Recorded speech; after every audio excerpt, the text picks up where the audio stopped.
Welcome to Silent Atelier. Welcome to Creative Discourse. Welcome to my studio.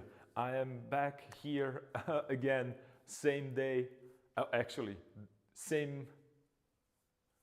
What's the saying? Same thing, different day. That's what I was looking for. I'm sorry. It's Monday. I'm just getting ready to a really awesome week.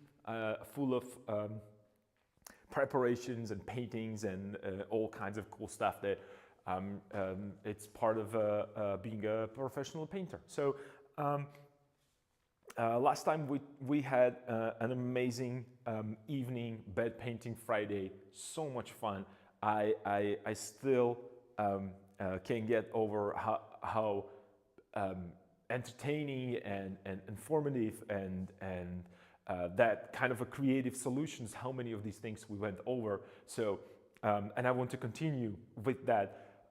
Maybe this Friday we can continue with that Gandalf character. To maybe I could show you how to continue when you feel that, as I feel right now, that the painting is not up to the standard that I am expecting from myself. Not from others, specifically from myself. So maybe we can do some scraping, we can do some sanding, we can do some mixed media. I can even go on with oil on top of it. We can do some glazes. Well, there's so many other things that we can do, which I've been thinking throughout the weekend while I was examining and looking at my work. So Bed Painting Friday this week might be actually a little bit more hands-on when it comes to adjusting the materials and again creative thinking and finding these creative solutions to the problems with the painting you might have. I certainly do have a lot of problems with the painting, but I don't want to go into that today because that's our bed painting situation. So that would be for our completely relaxing, stress-free sessions when there's no judgment. It's just a raw pigment and pushing that pigment around the canvas, trying to find something that it's interesting, something that speaks to other people or other viewers rather, and something ultimately that speaks to you, because that's what it is about. It's your own representation and they are your thoughts, it's your work, and if you cannot make it, no one else can make it for you, right? So that's kind of a mindset that I have in my head when I go to these, not necessarily difficult moments, but the moments that you have to kind of stop for a second, take a breather, think around the problem, or maybe you can think outside of the box, and then with the new energy, new ideas, go into it, test them, try them, and see what works and what doesn't. So that's what's going to be for Bed Painting Friday, and I'm so excited about that Gandalf, and I'm going to talk about it for a while. I'm sorry, that's what's going to happen, but I'm so excited about the Gandalf. I am so excited about that Gandalf character and these other ideas that we kind of play with about creating maybe more characters, do like a full kind of a series out of a Tolkien characters. And I started to think that, I could actually make the full figure and slightly larger, because I like to work with a larger canvas, so maybe that's somewhere there in the future for us, which I'm super excited, because I want to hang Gandalf on my wall in my home and be refreshed and reminded of that a powerful character that kind of speaks to you or speaks to me rather about that.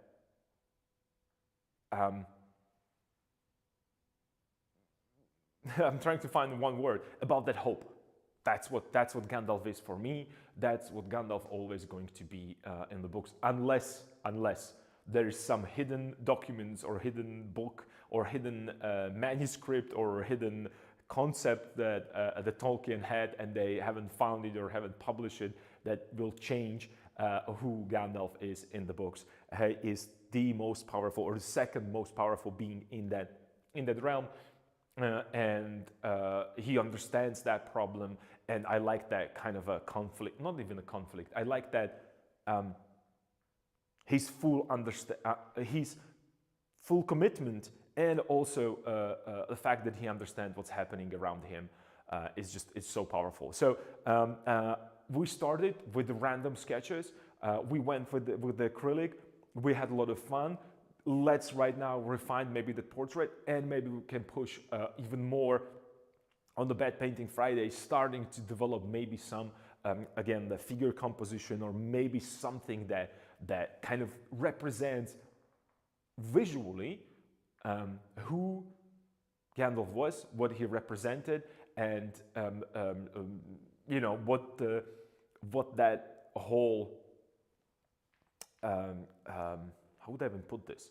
These are a little too complicated to describe, and you can see that I always stop and I start thinking, and it gets quiet, because somehow, especially when I'm talking to you, I feel that I'm really at the edge of my own understanding of what I'm trying to say, because it's so many little thoughts that they are not connected yet in that kind of a coherent thought.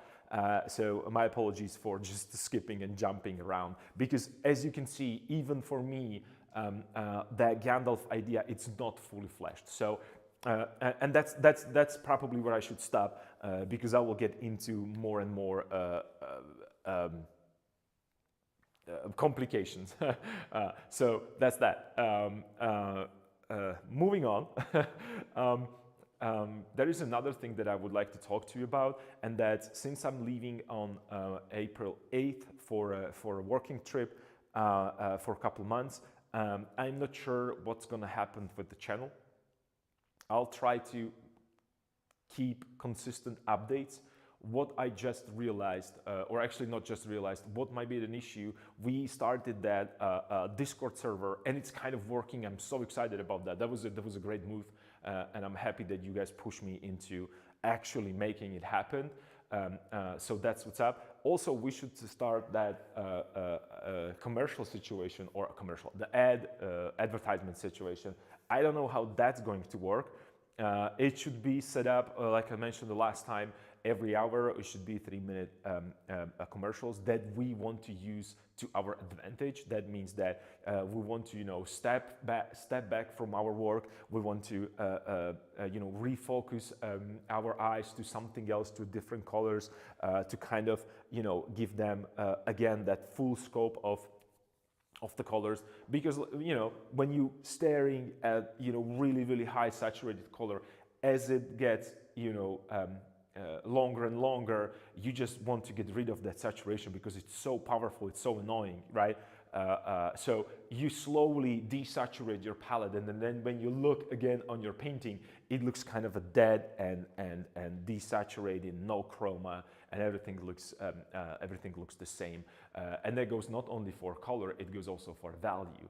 And we can go even further. It's not only about the value, it's also about the edges. So you would treat the edges the same way, the brush applications the same way, and ultimately your compositional decisions, or, you know, the idea of a composition is going to get very repetitive as well, and that's just going to kill our effort. So we're going to step up. We're just going to, you know, refocus. Maybe that's a time to, you know, make sure that we have our liquids replenished, right? We have palette cleaned. We have all the pigments back on the palette, even the ones that you don't want to squeeze because they're expensive. You have to put them there. They have to be present if you choose to working with them, right? So that's something. Maybe, you know, some light research to doom scroll. You know, some of my favorite painters definitely would be Velázquez, Rembrandt, Caravaggio, you know, Titian, Delacroix, Vermeer, right? So there's just so many. I just want to give you Goya, let's say, even. That's just so many of them. So I'm not going to list them all. So that's that. Let me check. Sorry, because the chat is again. And now I'm inspired to do one. Oh, it's for Gandalf. Yes, of course. You should. You should. I'd love to hang up mine too. Darn, I really need to read the book.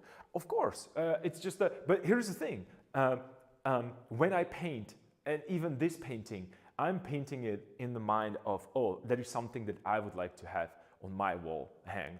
And same goes with the Gandalf. I know that it's a book character. I know that it's a fictional character, and we cannot know whether or not anything like that. I'm pretty sure that it's all fictional, but there is plenty other books that are fictional and they are being depicted on paintings. Greek myths, right? That's that's for starter. Gods, Roman, there is just a abundance of examples when we actually glorifying the mythical characters, right? Or thinking about them.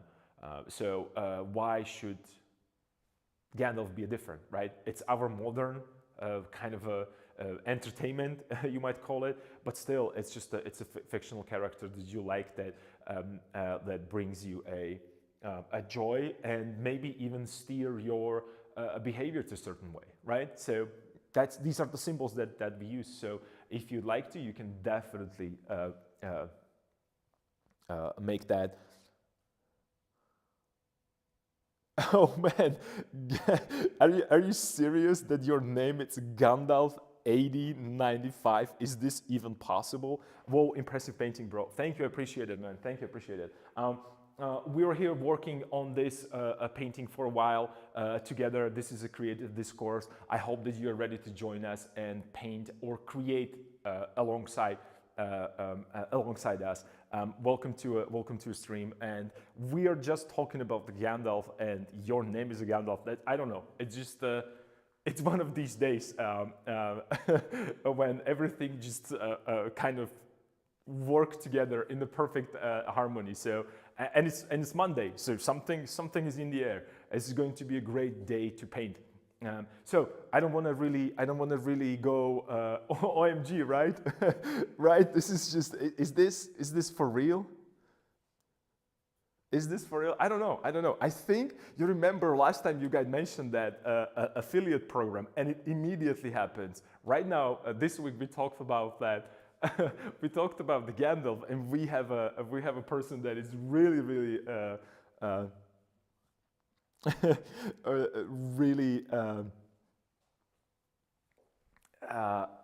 this is just, I don't know. Okay, let's I'm just gonna play right now that okay, let me take it back. It's a universe's fault. It's a universe, it just put us together. So that's awesome. Going back to what we talked about before this awesome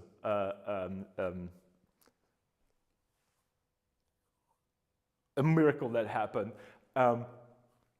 We're working on this a larger piece, which is Cyril. For me and my pronunciation, it's a Cyril and Method or Methodius. These are two monks that actually brought, or scholars rather, even you can call them, that brought actually language to a region where my country is right now. Last time we ended up working with these, like abstract, and we just, threw the paint around, and we're looking for what sticks, what doesn't, and this is a first step. This was the first step. There's a lot of abstract elements, a lot of abstract shape that are kind of not necessarily misplaced. Well, let's call them misplaced. It's like right now I have all the puzzle pieces outside of the box, and I'm going to start adjusting them. We already created the composition, so you might think about the easiest thing when it comes to puzzles, you just create that outside shape. So that will be our composition. That will be everything that we worked on. so we can start developing it more and more. I promise you that I will look into a proper wheels, because that was something that I struggled with. I couldn't kind of get it out of my head. Most of these figures are out of the head, or actually, from imagination. And this wheel, it's a great deal of a difficulty. But that being said, that's not, it's not unsolvable. That's a double negative. It is solvable. So we can solve the issue with it. I got some reference images. I saw some actual wooden wheels. I did some Blender animations. I put some different lightnings on that. So I have right now a better idea of how to draw a wheel and how to actually create that card so it looks a little bit more believable. Yeah. The only thing that when I'm looking at right now, specifically that wheel, I think this is just me. Maybe it should be a tiny bit this way. But I'm going to check how far I can play with this and what can move. And the reason why I feel that this should be a little bit more that way, it's because it almost feels like it's too close to him. But it not might be the problem, because this is a small kind of a wooden card. We're talking medieval times, so it was just a wooden plank and two wheels. That's basically what it is. They were not that sophisticated. So that's something that I want to really focus on today. And as you know, since I'm working with the whole composition and 3 different pieces that are actually the whole composition that is split into 3 different sections, again, if I'm working here and this part, it's actually related, or it's unifying for both sides, I can't just ignore the other side, right? Remember, I talked about this, and I'm going to remind you this every day and all the time, is that if I change something here in the composition and I move this left and right, it's going to affect everything that is there together. You can't really think that just random adjustments will not affect. It's more, the best way, how could I explain this? This is a butterfly effect, right? The butterfly move its wings. The idea is, that even something as trivial, it's not trivial, let me take it back. Even something as small and delicate as a butterfly, and his wings actually especially, if they move a little bit, they can change and steer the whole world to a different direction. So a same thing would be with something as small and as delicate as just a smudge right here will affect the whole composition. So we have to be really aware of these things. We have to be patient. We have to be able to understand that this is what's happening. And ultimately, I'm asking myself when it comes to composition, did that little flap of a wings on a butterfly, is it affecting my composition? What's the word that I'm looking for? Positively or negatively? That's the issue that it's there.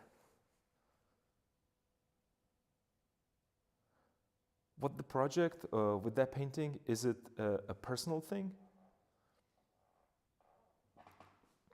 What do you mean by that? This is a project that I have been working on since 2023, I believe, on and off, because there are some preliminary sketches. I have different sketches, preliminary drawings that I did, and then adjustments, and then actually making a fragment and then deciding that I'm going to do all the fragments on the one, and so on and so forth. So this is a project that I've been working on for a while. It is also simultaneously I have to present this, or I was supposed to, as part of my final thesis or diploma painting for the academia, for the university. I hope that that was the question that you were asking, because I'm not sure. I'm pretty bad with keeping up with chat.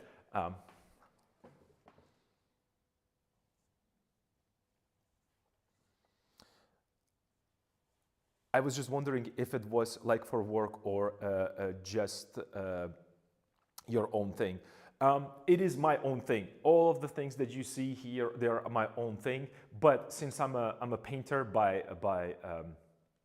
that's my trade,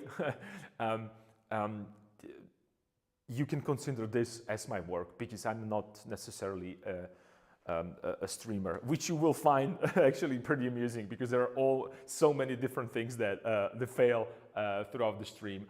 So that's the idea. I'm a painter. I'm painting alongside with other people, and we kind of created a virtual atelier for us, and by being connected virtually, we can actually discuss certain things. We can advance. We can give ourselves a creative solutions to problems with paintings. Also, very important is the feedback, creative criticism, or constructive, rather, even constructive criticisms, and so on and so forth. So that's like kind of a quick sum up for you, Gandalf, since you just perfectly fit into today's stream. So I hope that you can join us and work on some of your creative projects. All right, so let me go right into that wheel. I'm just going to check if I have some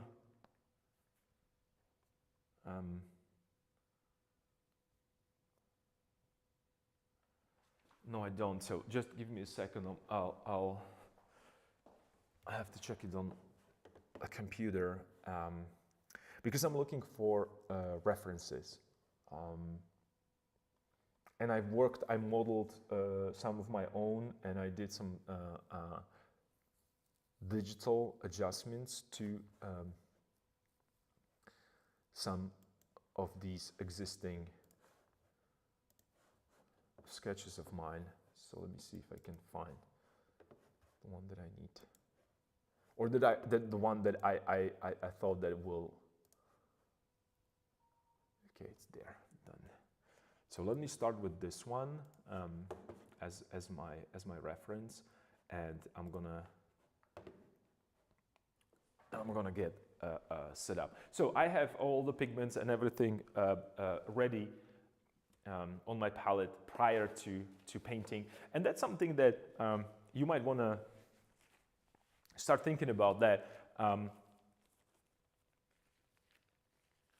if you set up that you want to start painting at noon, for instance, like I am trying to, you should think that you have to start working. Maybe I have to start working earlier, from 8 a.m. because I have to, get familiar with the painting, because I always come to studio and I'm thinking about this as a blank canvas.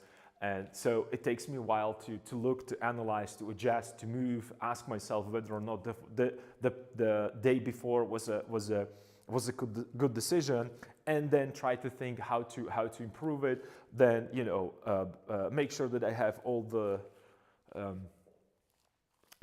parts that I need when I paint. That means books, the paper towels, brushes, paints, and medium, so on and so forth. So it's not that obvious. not obvious.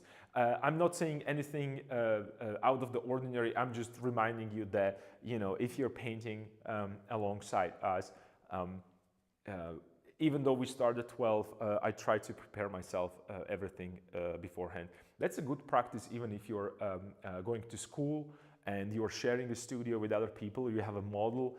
When model comes to studio, you should be already set up and be ready to create because you don't want to waste a precious time with a model.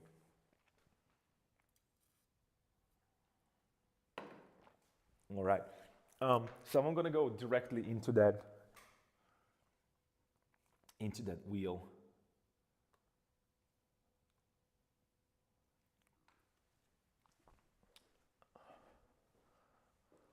You know what? I think that we're good. The only thing that I need probably is to make it, I think I made it too thick, perhaps. I don't know. Yeah, I think that what's happening is that I'm looking a little bit more, yeah. Okay, so this is more about a drawing problem. And when I say drawing, you might be like, dude, you're painting. Why are you talking about drawing?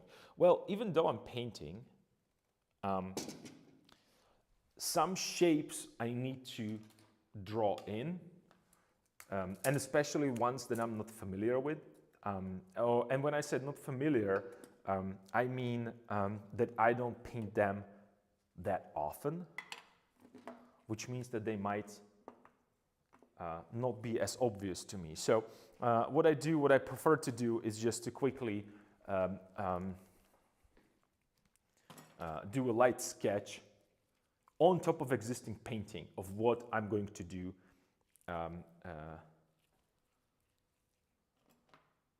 This is medium, this is Indian yellow, that's what I need, Indian yellow, okay. So I just want to squeeze this there. Okay, all right. So I'm going to do a quick sketch on top of, like I said, on the top of existing painting, right? So, and when I say quick sketch, and why I'm going to paint on top of existing painting, because I, for the longest time, struggled with adjustments, and the reason was that with drawing, I would first erase everything. Oops, don't go anywhere.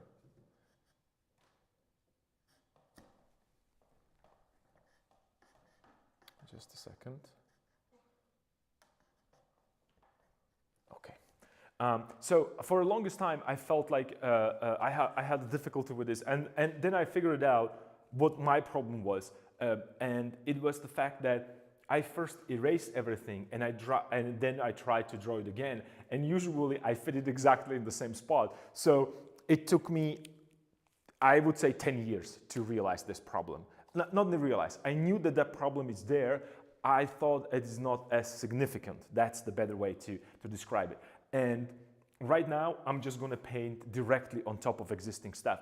And you might be thinking like, you're going to destroy it? No, I won't, because I'm going to make it better. I'm not going to repaint everything from zero. Well, unless it's necessary, then I will do it. But what I'm going to do adjustments on top of existing painting.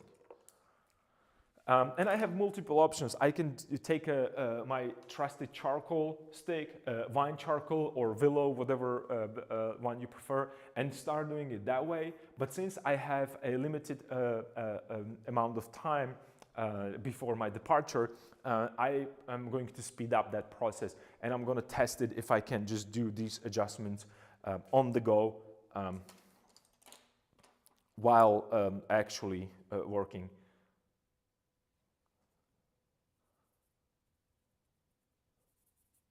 So, and again, I'm going directly into like, why are you choosing this pigment? Because it's easy to see. Because it's easy to see, and I know what I have to do. I have to bring this maybe here. Higher up. So this is where it's going to be. And right now, this could go all the way up here, and this is where the turning point is of that form. So what I'm doing right now, I'm trying to think of the ellipse that I need, and I'm looking again throughout the whole painting, because because composition, like compositionally, this is very sound right now, and maybe to my taste a little too sound. And what I'm trying to say that it's just it maybe I might actually push and kind of get rid of a little bit of this stuff. Because I think when I'm looking at it right now, it looks good. It looks like full, that it's, you know, like it's filled with information. But maybe I need just a little less information. Maybe that's what I think. And not because I want to hide something. It's already there. There's nothing to hide. But I want to give you space to imagine your own world and your own a story when it comes to this. And remember, last time I was talking about the fact that I can barely, that I really rarely work like this with my brush. Ellipses, man, ellipses are really tough for me to do.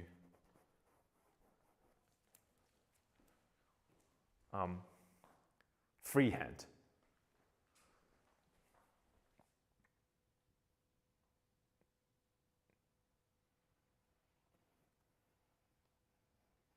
So maybe something like this would work. Yeah. Which would give me, let me hit it with another brush, because I want to go darker outside edge, and I'm gonna go a little bit the other way around. I'm just gonna go straight with another really saturated, but I need a little darker, a little more saturated pigment right here. Because that's going to be on the other side, and I want to create a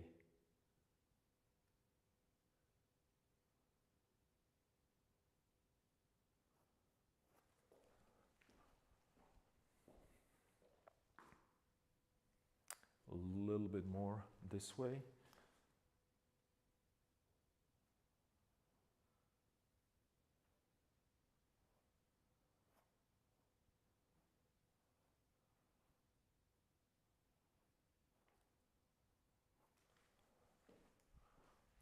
More this way, maybe, perhaps. And you might see that, you might feel that,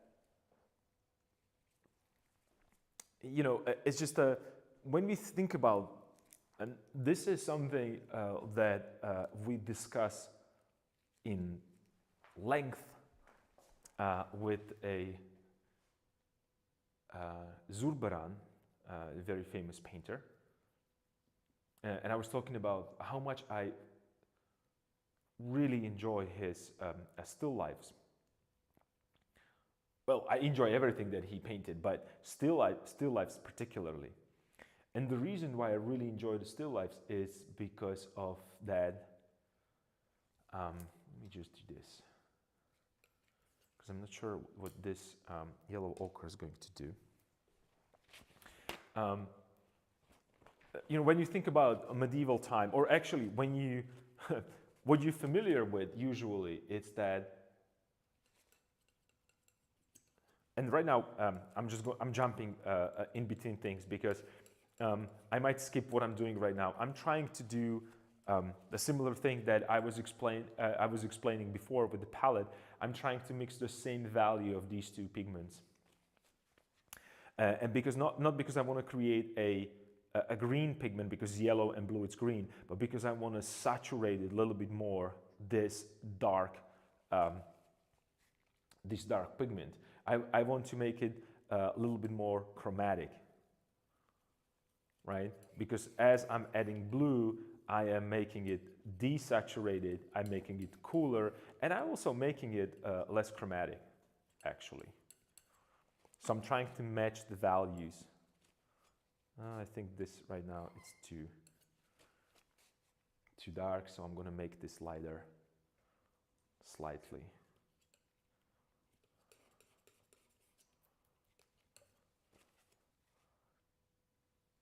So instead of thinking that I'm adjusting yellow, I am actually adjusting white more than anything else.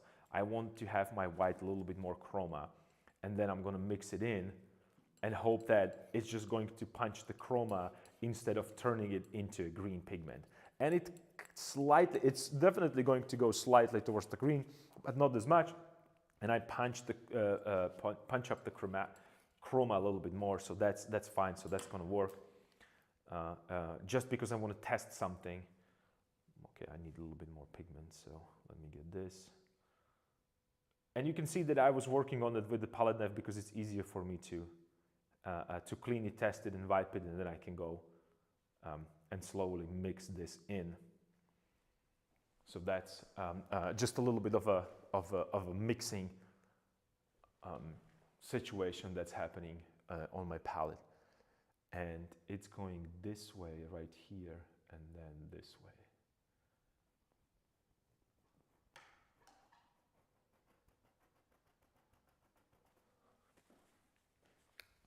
Okay, I need a really light kind of a shiny, metal-y feel to this. So I'm starting with a idea in my head. It's that this is a shiny and metal-like object. It means that when I say shiny, I mean that it reflects a lot, and this is pointing towards the sky. So probably I will get that bluish sky reflection into that wheel, and as it goes down, it might actually turn towards purple, and then towards something darker.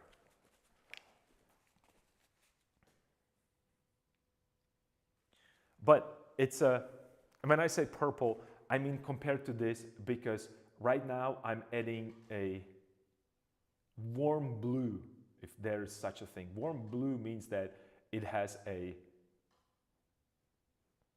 yellow in it. That's how I understand that.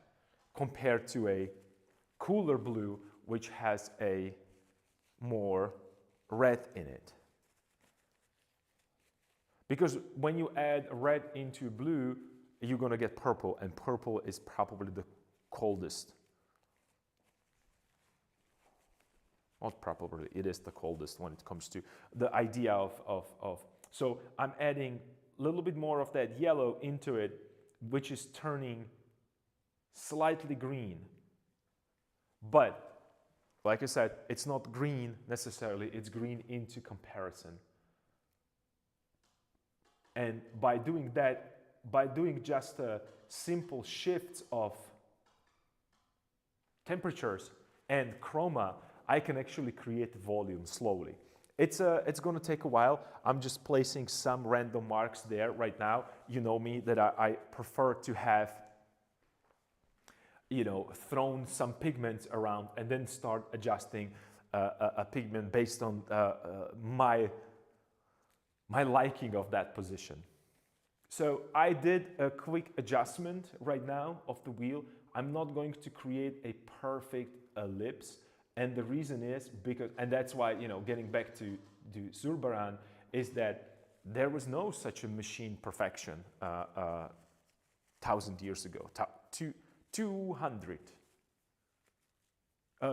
years ago, 1,200 years ago, right? So they were as perfect as they can be, but not machine-like.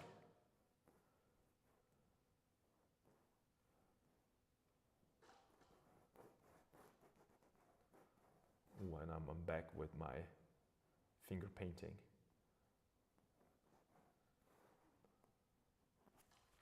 Okay, I need and you might be looking like, dude, that's just too blue. Yeah, it is. It's okay. It's okay. It's gonna be fine. Trust me. It's gonna be fine. A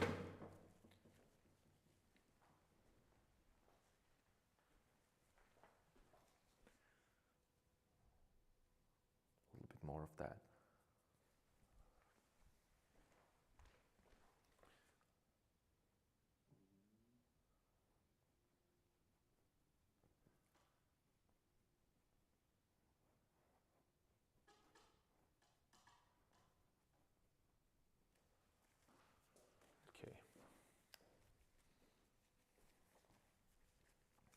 That's way too blue, but that's okay. That's totally fine. Because right now we're just gonna go into a darker version, and we can go slightly towards that kind of a purplish feel to it. But I should probably take I'm gonna grab a larger brush because I don't feel confident with these small brushes. Even for drawing areas. I can't really load them with enough pigment. And you can see right now, it's turning more towards that kind of a cooler version of blue.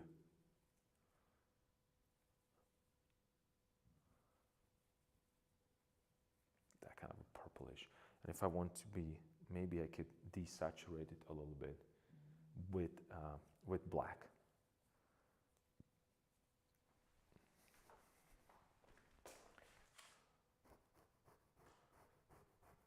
But I have to be careful because I want to make sure that I have a difference between the wheel and their garments, their clothes.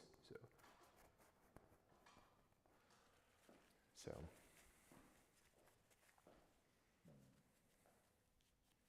all right.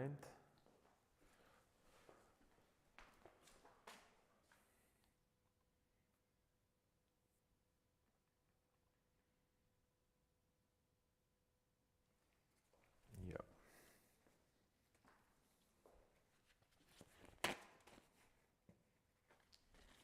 You know what? Let me just move this a little closer again, because I feel like it's too dark all the way back into that into a studio. It's not that it's bad, but I don't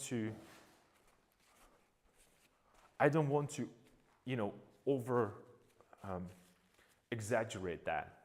And today it's, I think, a perfect weather. It was really, really bright in the morning and really, really hot, warm actually. And it created a kind of a, I don't want to say a fog or anything like that, but right now it feels like it has a little bit of a kind of overcast. So I don't have that. I still have the reflections, but they are not vibrant. So this would be, I should probably take a picture of what's happening outside. There are literally no shadows at all, because the light is being distributed evenly. So if you want to observe any form, or if you want to get familiar with the forms and what they do and how they really look, something that Delacroix was talking about, this would be the time for me to go outside and observe all the things. This is actually the best time for you to do a 3D scans outside, because you have an even light, no shadows.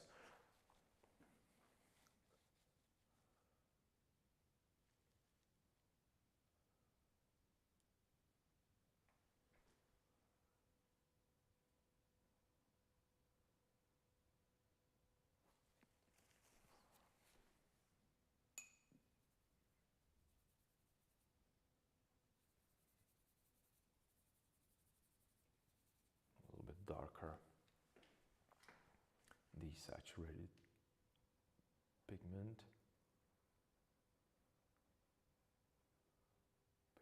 because it's going to go this way here, and then it dies out. This is the way how it's going to go. Okay, cool. Yeah. Yep.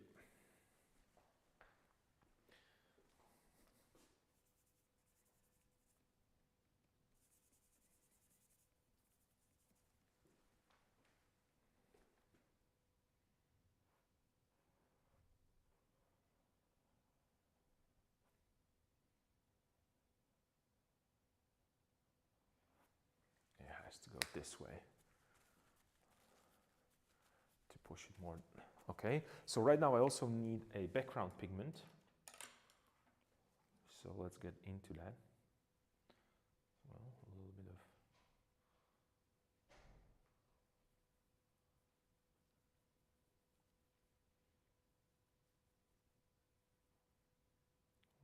of green, a little bit of sienna. think we should go lighter. And again, loading my brush with the pigment. Let's see. No, I think we're good. So, and again, I'm working wet into wet because I want to do a soft adjustment right here of that wheel. So I'm getting a little bit more precise, but nothing dramatic, just the touches. And maybe I'll go even through that because I want to create that softness.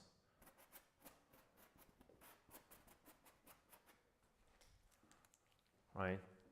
So there is a slight shift in the temperature, and it's fine. Let's incorporate it here a little bit. So we have that harmonies happening in between these. Perfect. And since I have a brush loaded from different areas, it's just giving me these little hints and little kind of a what's the word that I'm looking for? Like sometimes paint grabs to that to the canvas, and sometimes just skip it. So that's kind of a idea. And right now I'm softening the edges right here because I want that a gradual, slow turn of the form. And then maybe this could be slightly thinner.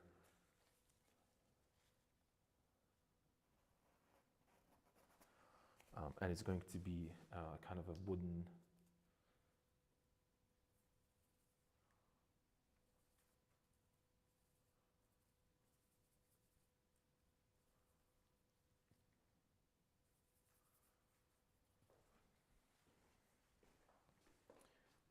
frame.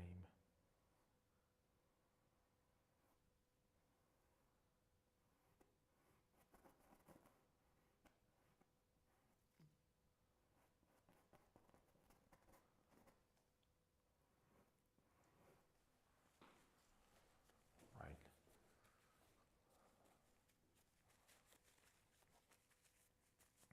And it, like I said, it's going to look weird for a while because, you know, I'm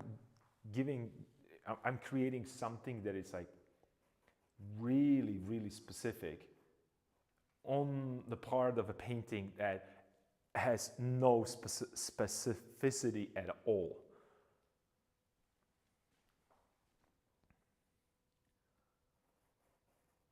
A little bit on this side. And as it goes down, it disappears into background.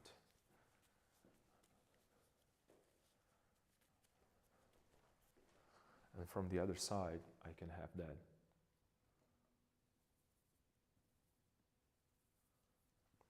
box or chest or whatever you want to call it, kind of frame that from the other side, maybe even from this side, from in, so we can see a little bit of that. Yeah. But these are not necessarily a harsh edges right here, and the reason is because I want to have a nice soft transitions. And the reason why I want to have a soft transitions is because this is not the area of focus, right? So I don't want you to be like, oh, it's just it's a line here. Oh, you know, like this one. This annoys the hell out of me right now because this is just a not nice. This has bad shape design. Bad shape design.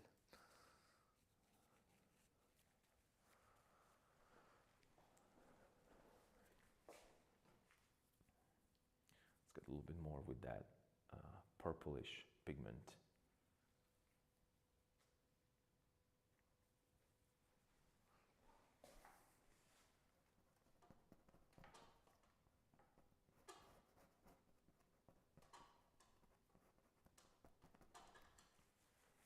So it slowly shifts and reflects a little bit of his garment there. And as it goes down, we can go into something more like a dark red, dark black with a little bit of, maybe I could throw a little bit of this sienna into it, because I want to punch the saturation a little bit, but I also want to show kind of a wear and tear on that. So it might be like something like a rust, maybe even, or chips, because it just, you know,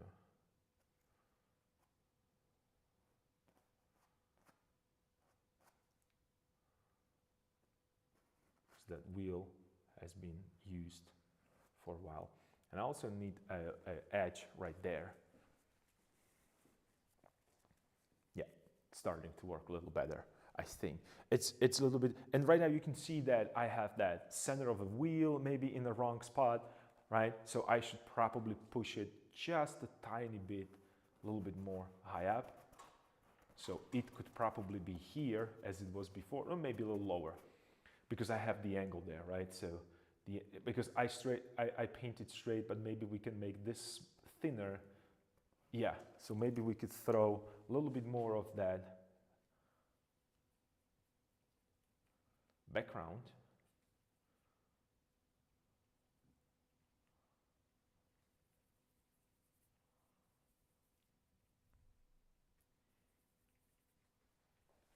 Again, brushes loaded with pigment. I let my forehead itches. I don't know what's happening. So I'm looking for a diagonal. So I'm going to push it with here, like so, maybe even through here. So this is where the center is going to be of that axis right there. Okay. Again, I want it to be more towards me, right? I want him to go more this way towards me, right? So that's another problem that I have to solve, because this needs to be under slightly different angle. Why? Because it's going into perspective, right? So this line and this top line, they should merge somewhere there in the distance. So I'm applying a perspective idea there as well. So maybe here, and then we'll go down. And this is where the chest would be, perhaps, right? Or something. I was thinking about the chest because we were talking about, last time we were talking about that.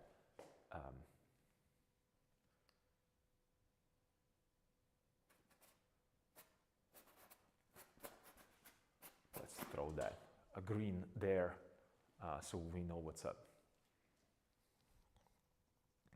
Okay, cool. I think that I need to push this a little bit more in.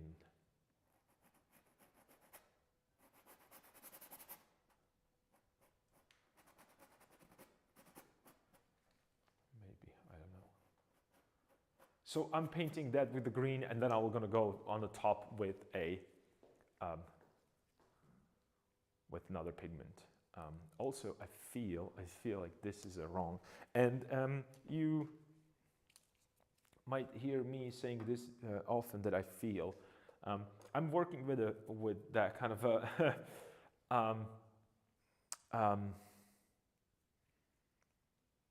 with the mindset of if I feel that something is wrong, it is definitely wrong.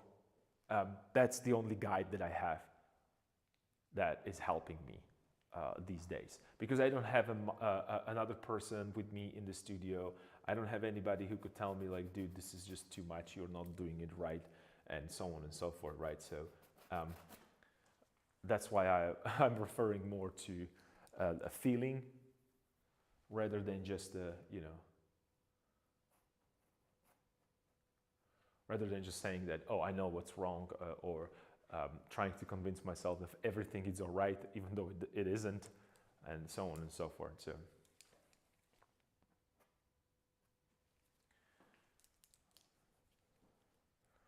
okay, this could go a little bit more this way. Maybe I could create a little more, maybe sharper edge, perhaps. That would be.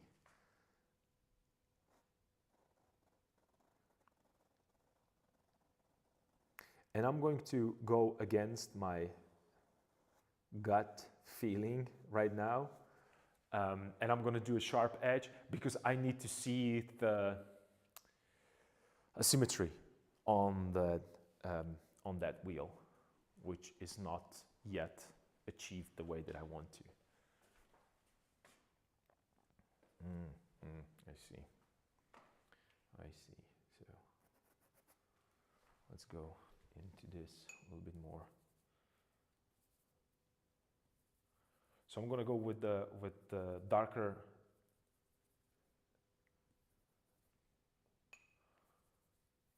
value right now, because again I'm gonna use a drawing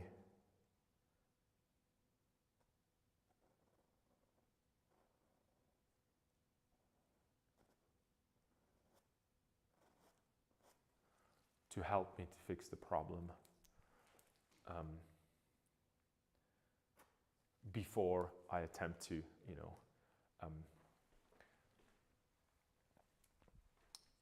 hiding it. Because what I'm trying to avoid is the fact that, and this should be already the inside part of the wheel, right here, I think. This is what we are talking about, the inside part of the wheel. It might be that's wrong. Okay. What I'm trying to do is instead of hide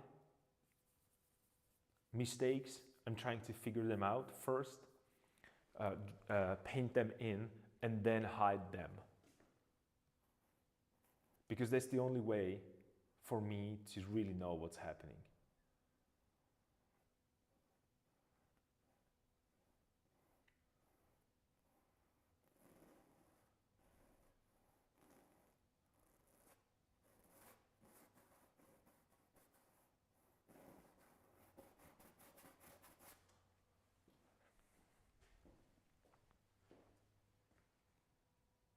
Okay, it's starting to look slightly better. And then I need to get a little bit more of that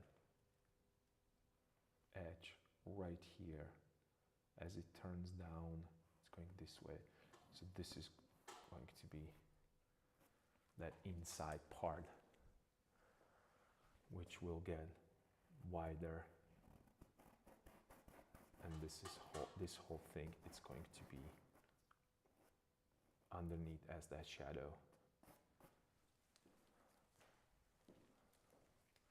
Okay, yeah, a little better. Right, and I also need to add those.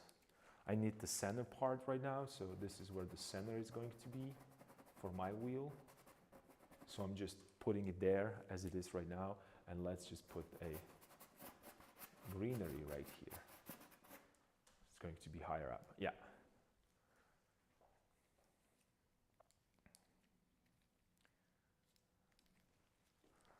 Maybe this could go a little bit more.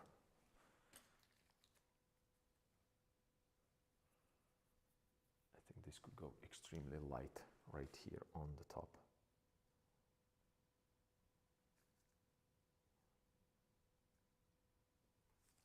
This way.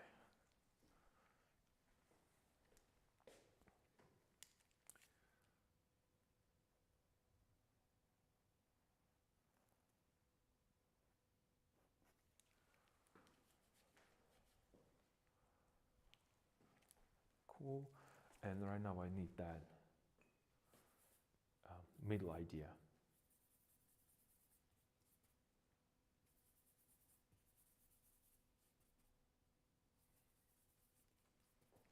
Middle idea, what am I saying? I need to create that. I need to understand what's happening in the middle. So that would be the same thing. We can throw one ellipse right here. And I want to keep this ellipse completely exposed, even though I threw that green pigment there. That's okay, because I'm trying to fit it into that green part, and I'm making it really, really smooth and soft. Okay, that will be one, because this is what's going to determine that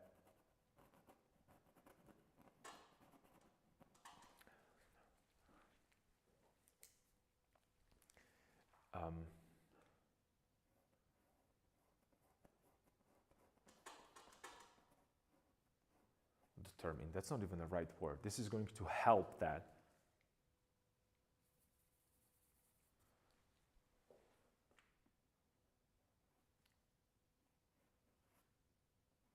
Help the viewer to,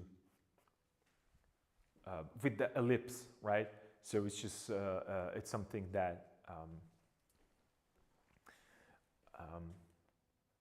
I don't think it's mandatory, but I like to think about these things.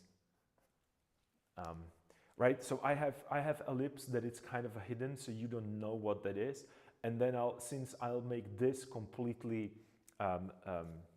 visible, you can infer as a viewer that that's what's happening, right? Maybe it's too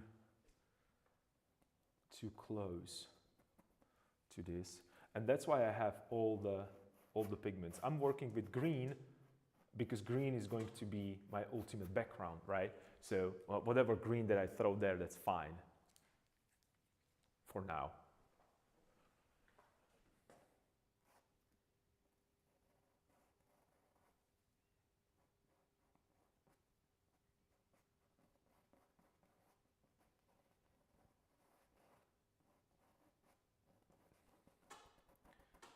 Same idea. This is going to go slightly more outside. Like so. Yep. It will look so good. Thank you. I don't know if it's enough yet, but and it's just, we didn't do anything specific. I just threw some highlights there, and just to get me, you know, I'm looking here, here, and here, and I'm trying to find the pathway, even compositionally for this. Because right now, this actually works even better as standalone painting, right? It has more element, it has more story, right? Which is awesome, I think. So the crazy ideas are paying off, hopefully.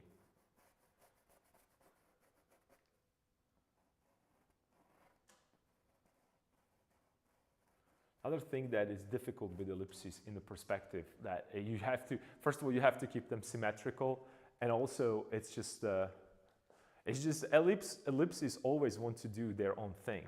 So what I'm going to do, I'm going to hit it here. Check this out. Same principle, we talked about this. I'm just going to push a little darker area like this. That's it. So you kind of see that wheel through that grass. I know it's difficult to see, but focus, just bring your attention to these like 1, 2 small areas. So there is a grass, that means that it has to be underneath, and we can do a similar thing right here. And also then I'm going to push it with those spokes that are inside. So yeah. Yeah, it works so far. Yeah, hopefully all the crazy ideas you have can be carried on onto your next painting. Yeah, we should just reinvent the wheel and make them squares. Ellipses is hard enough. Yeah, ellipses are hard. I mean, really annoyingly hard when it comes to this.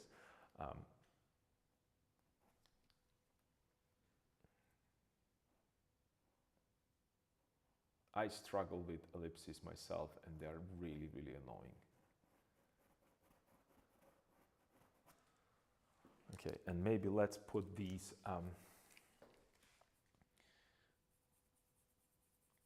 and I'm hitting it with more red only because I already have green on the canvas. So when they start mixing, I'll go a little bit more. What would I do? I mean, this could go this way right here. And what was the one that we were looking for, the direction? Was this one? I guess it was this one, right here. So maybe we could add these. That would be cool. And then if I have this one right here, I guess we could throw one this way, so we have that cross, right? That will help viewer to see what's up. I can draw straight lines, squares, and so on, but ellipses, yeah.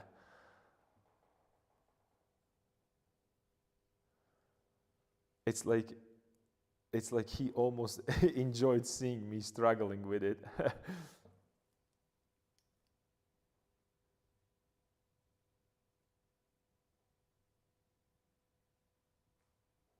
Just keep on practicing. Yeah. And I'm sorry, I'm trying to read and think at the same time, and that doesn't work for sure. For sure. But then maybe I could throw a little bit of that shadow right here, since this is going this way. This spoke could be darker, and then we could have this guy right here, a little bit of that cast shadow right here, and this is going to be darker area, and here as well. So I'm again just throwing a pigments around because I want to see how this is going to affect composition. I think it's okay. It just has to be a little bit more. So I have this one, so I could put one right here as well, another darker one. So I have darker here.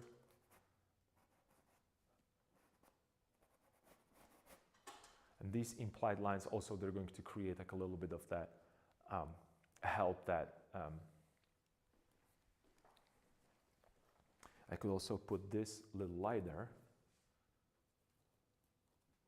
Is this still viable? Yeah, I think I can work with this. Right, because this is going to be part where the, let's say that a light, maybe this could go a little lower perhaps. Get it a little bit more. Maybe this is too steep. Maybe you could go this way and this way. Yeah, maybe, I don't know. Yeah, I think I like this one a little bit more. The direction, it was too much. And then this guy can be a little lighter.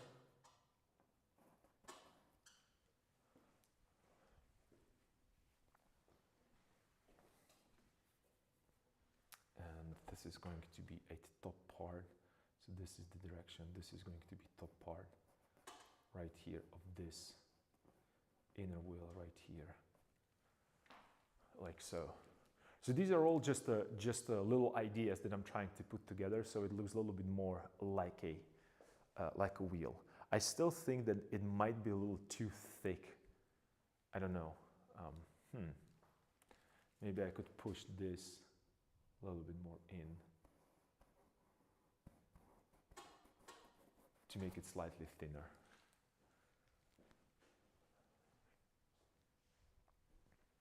So it does not, because I'm thinking about, even though I said that I would like to have them like a bigger, heavier, then I realized that maybe that might be too much of a hassle to actually pull that kind of card, you know, like a heavy card. So I want something that it was not meant for ox or for a donkey. It should be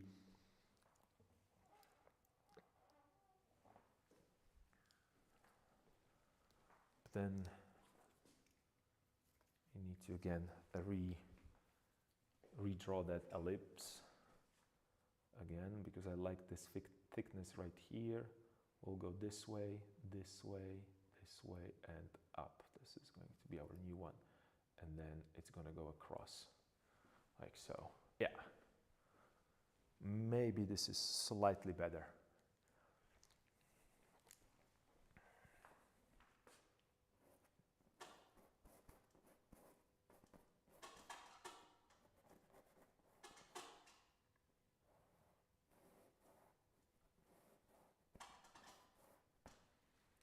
Maybe a little bit more of this, like more of those edges there. And when I say edges, I mostly mean like a little bit more of a three-dimensional feel to it. to add a little bit more three-dimensional feel to it.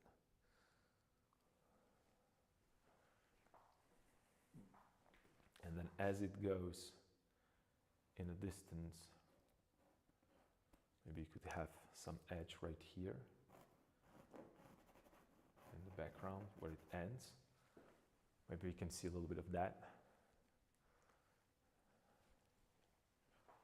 Maybe we can see like a little bit of an angle right here.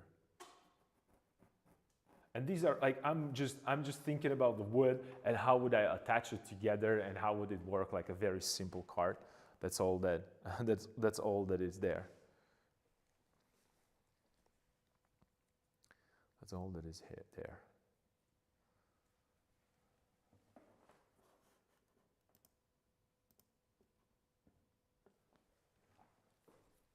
All right. So this is the part where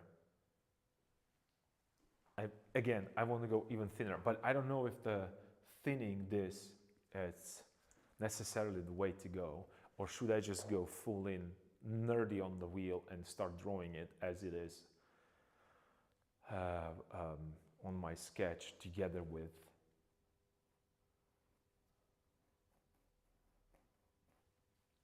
references.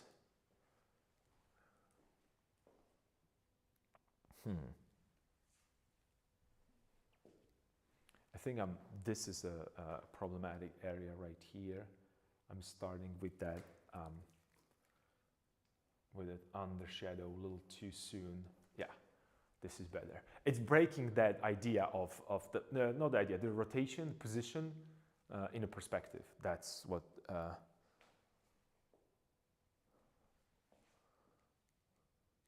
bothered me. Okay, let's throw a little bit more detail on it. So I'm just going to move it a little bit higher up. I hope it's not going to change the viewing angle for you. Let me see. And if it does, let me just move the camera a little higher up so you can see the whole painting. Because, like I said multiple times, oops, I'm sorry for this. You have to be able to see the whole thing. Especially when it comes to your painting as well. And for the sake of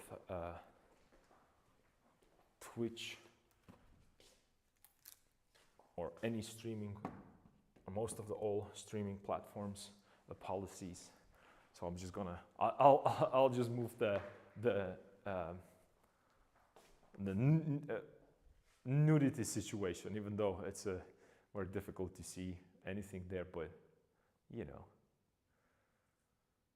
let's not give anybody a reason to hate.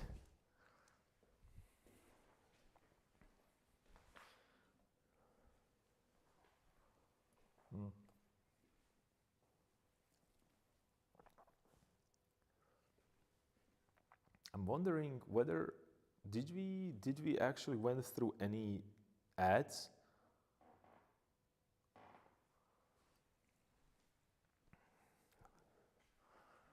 Maybe I disabled all of them, which would be great, but I should have a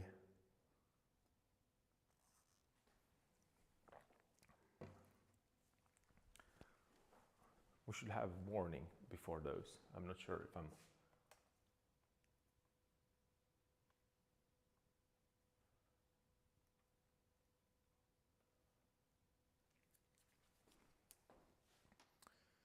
okay. Let's go.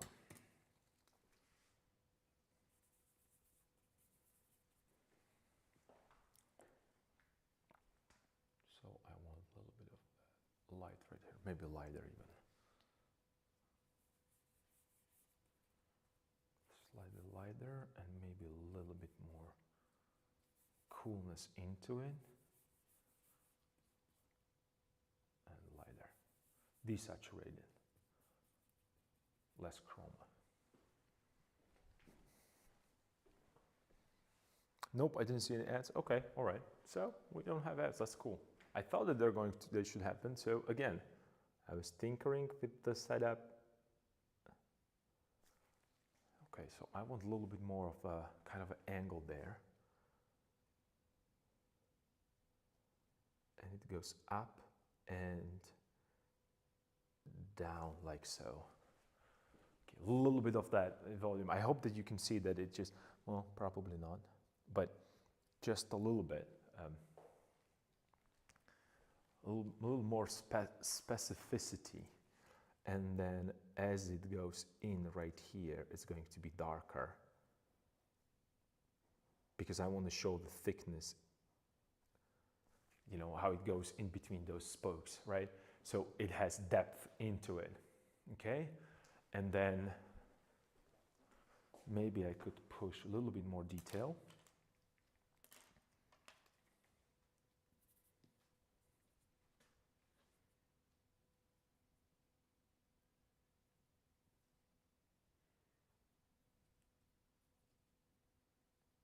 So I'm painting alla prima, that I know that the more pigment I put, the less dark, less saturated it's going to be. So you might feel that this is like too dark of a pigment, but it's okay because I'm painting into something else.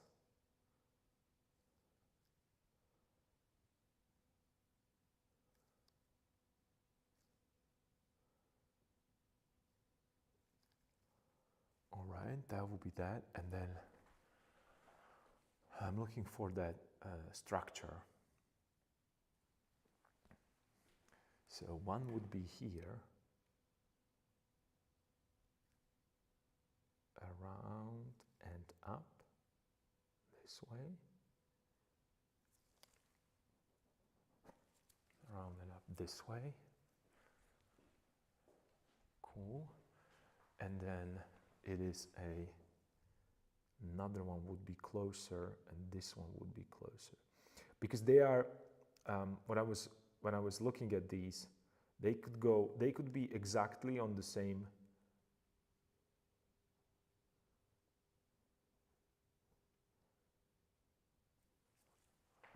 Okay, a little bit more of this. So what I'm trying to say is that instead of having them all radiate from one,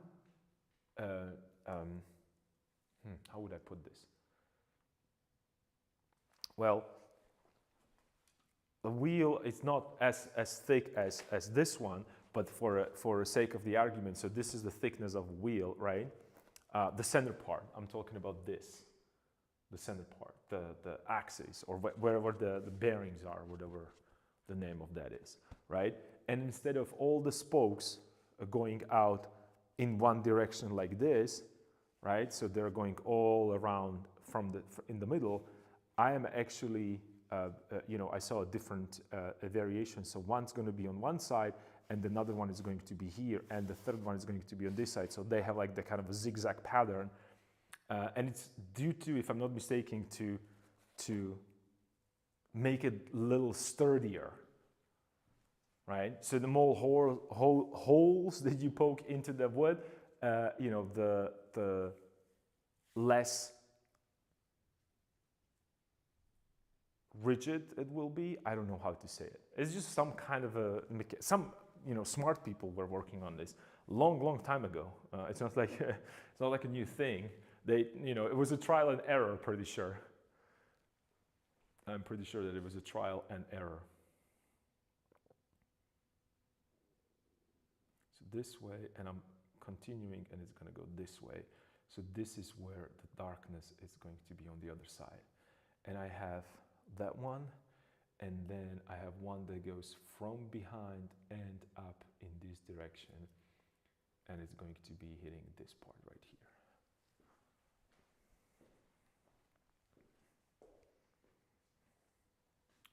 This part right here.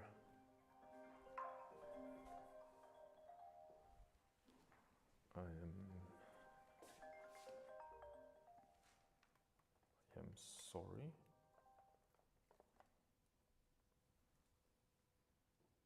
I have a phone call, but that's okay. I think it can go into a voicemail for now because I want to continue working. Okay, so I'm going in.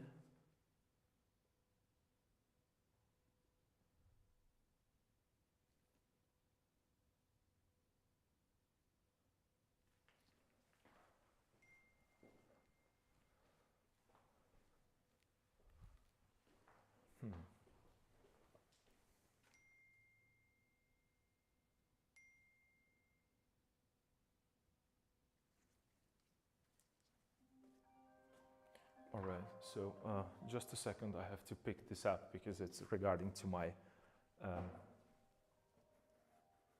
work. So I'll be right back, just give me a second.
All right, I'm back.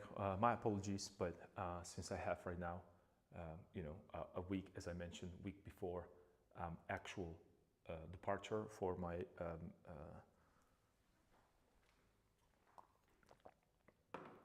working trip, I have to pick up certain certain phone calls that I would otherwise ignore. So, did you win €1 million? Oh man, I wish. It's not a bad joke, but it's pretty funny. That would be, trust me, it would be a different reaction if it would be like, guys, it's all good. It's all good. Pizzas on me, party at my atelier. I'm just gonna, fly you all in here just so we can have fun.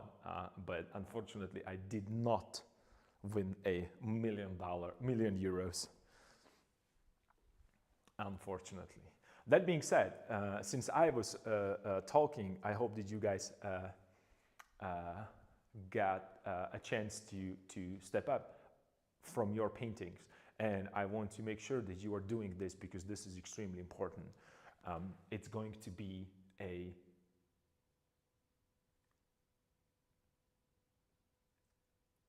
maybe new experience for you to do it as often, but trust me, if there is one thing that every painter agrees on, it's to step away from your painting. That's probably the only thing we all agree. I don't know why is it that, but probably because it's it's for everybody. It's just you can't lie to this. So I think there is no disagreement about, we can argue about what is good or what is bad for a painting. We can argue about the techniques, we can argue about the approach, we can argue about the philosophy, but I never heard anybody in my entire life and painting career, actually, I should say, ever deny that stepping away from your painting is bad. Maybe there are some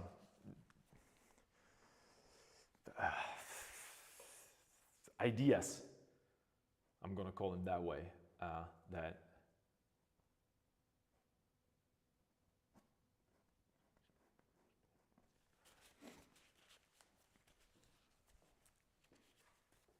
that opposed to this, and that might be something, you know, for you guys to maybe check out on your own as well, whether such thing actually exists, that there is someone there that dares to actually say that you don't need to step away from your painting. I have to meet that person yet. What is going on with my microphone today? I'm sorry, my apologies. Let me just we have again that little soft ASMR for those of you who are listening. Those are nylon gloves on the microphone, but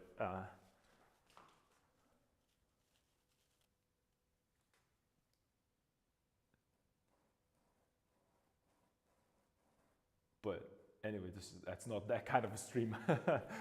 So yeah, I have this right now. Let's push. Okay, maybe here we could create a little more of that green, and maybe I should push it with something maybe even lighter perhaps, just to give it a little bit of a, so I get a little bit more of that.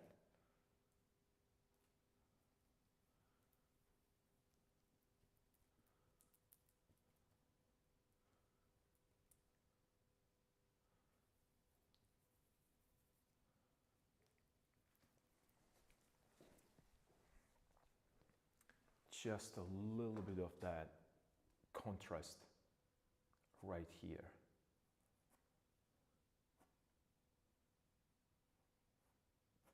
And when I'm doing this, I'm not painting a background. I am using a background color to actually paint those spokes on that wheel. That it's going to this direction right here, right? So that's what I was painting. So I brought a little bit more contrast. For now, I'm not sure whether or not I wanted to have that. Maybe I'm thinking that maybe it should be darker, and this should be lighter. Maybe that would be the answer to this. That will be a darker. Yeah. Let's do it darker. So right now I actually put a lot of pigment there. So I'm going to scrape it away. Because right now it would be extremely difficult for me to actually continue putting pigment on.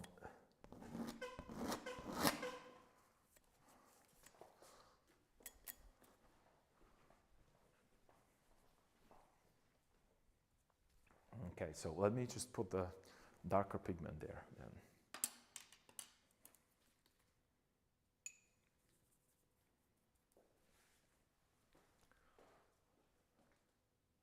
And we can actually create, okay, so this is going to be a little darker here.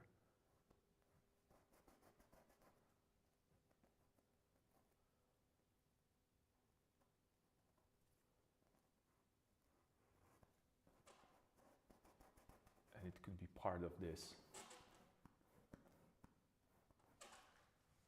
It could be part of this. I'm just looking for some ideas to throw there.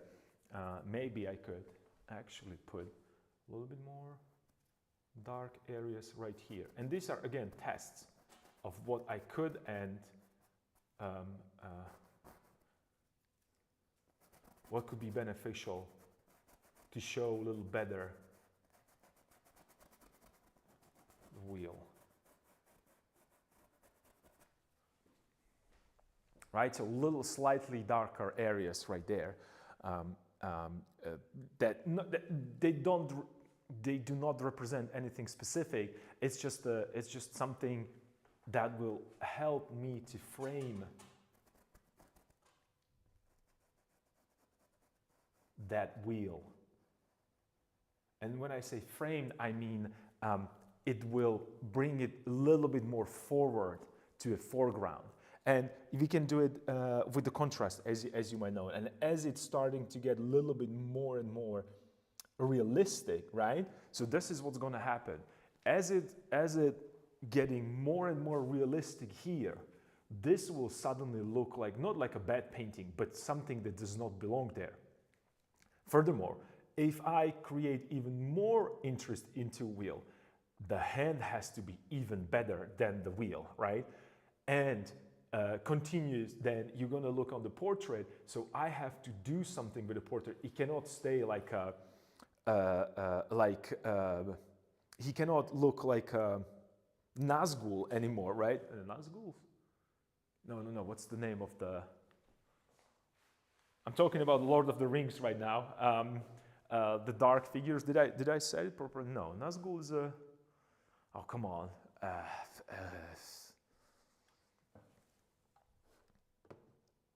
have to Google it right now because you guys are not helping me. No, I'm kidding. Where's the... I can't even find the mouse right now on my computer. So many windows that I have open.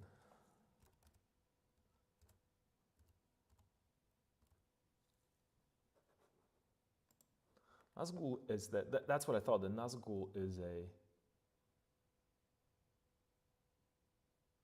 No, I was right.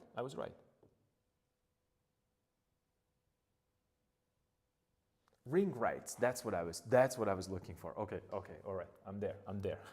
I'm sorry. My apologies. I had that stuck in my head. So so what needs to happen? This wheel right now, and the reason why I chose to go there, because I can actually push this wheel as far as I want to, because it's fairly simple shape to paint. There is not that many difficulties there. It's 2 ellipses and spokes. That's about it. So it's basically 2 ellipses and a couple straight lines or diagonal lines. So that's not the problem. The problem is that I would have to then match the hand, and then I would have to improve the face, which is awesome because this wheel will push you to actually start thinking about, okay, if this wheel this far has so much detail, I have to bring detail more here even, right? If I want to, if I so choose. It's not mandatory, but when you see it together, put together, it might actually be, and not might be, it's going to be way more obvious what's happening.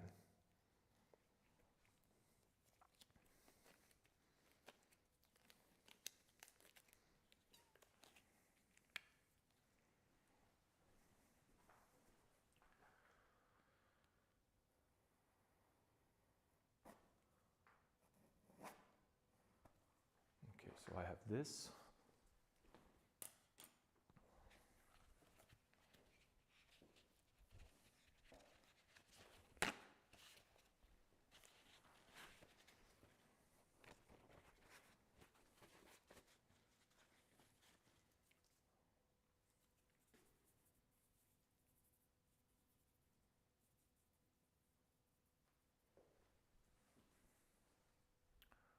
Again, I'm working with the darker.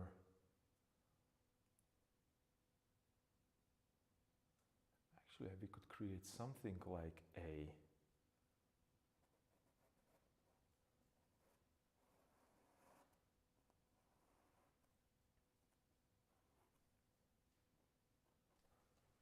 little cage there, perhaps.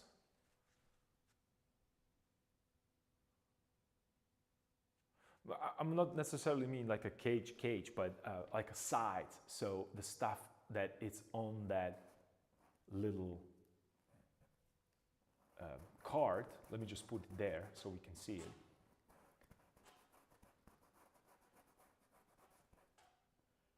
Maybe a little bit here on this side as well. Okay, so it's on the side of that card.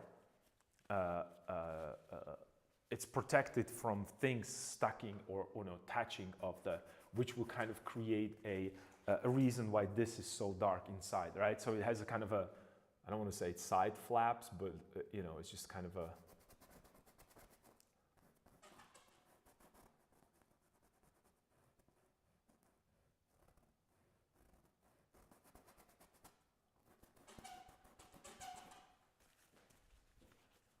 maybe this way. No, okay, cool, cool, cool. Yeah, I think this is going to help.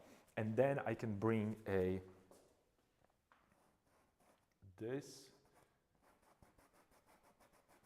this way, and we can push for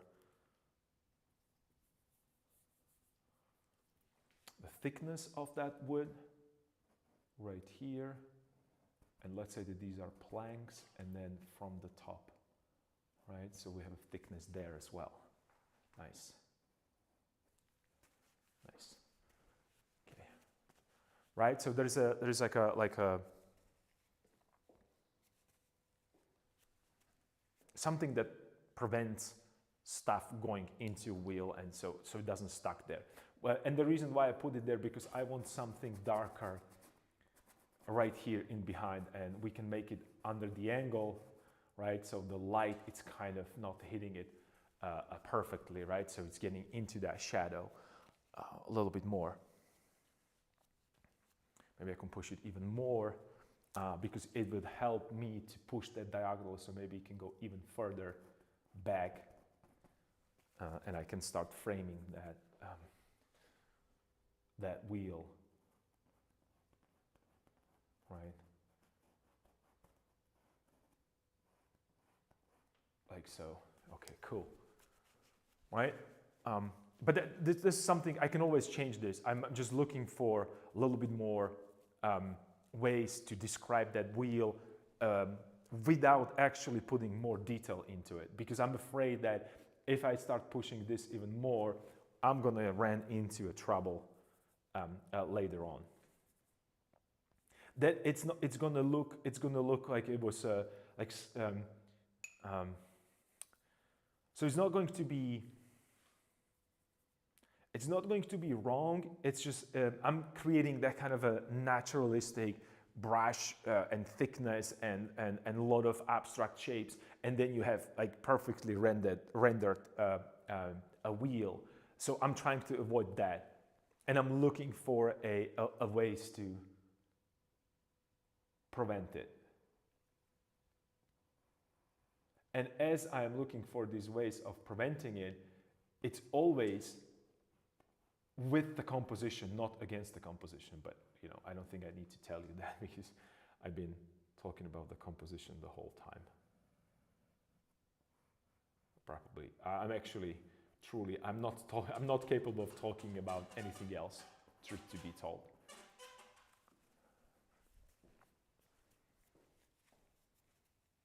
So pushing it more a little bit this way.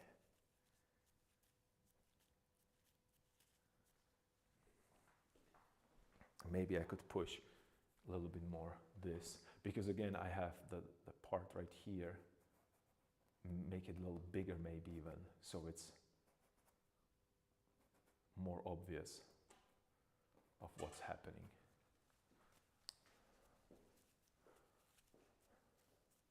So it's clearer. I'm sorry. I just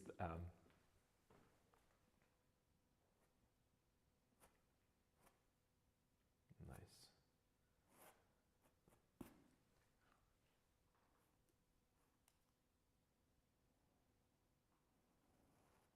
And this could go actually lower right here.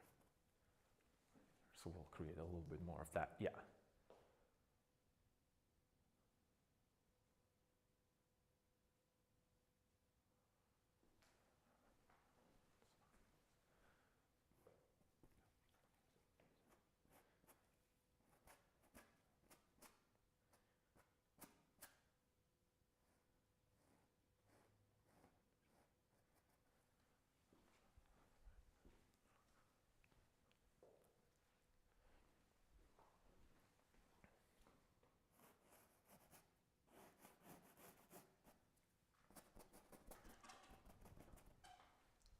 He's further back behind that cart, so we create a little bit more of that idea of them being in that deeper part of the grass.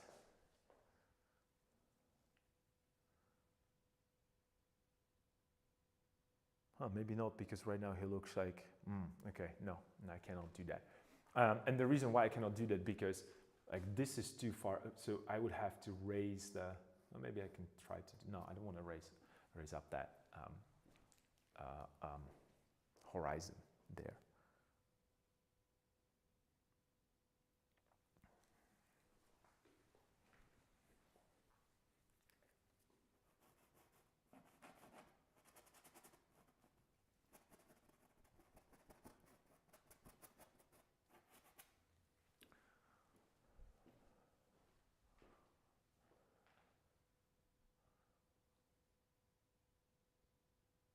Yeah, a little better. Cool.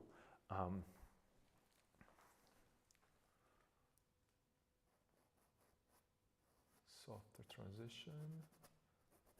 Nice. Even softer. And then finding it again right here. Cool. And then I could go a little bit more chromatic on this side.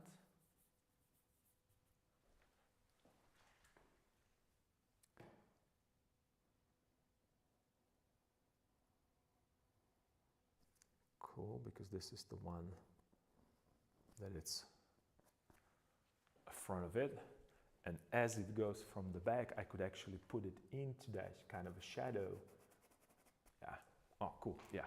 And as it goes out from there, under the angle, and attaches here.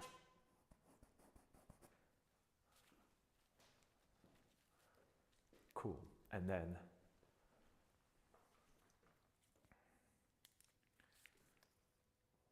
this is darker right here.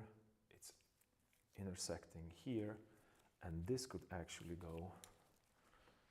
And I'm talking myself through this the way how I well. Since I am okay, so it's going to be here, even lower actually. It's going to go this way right here.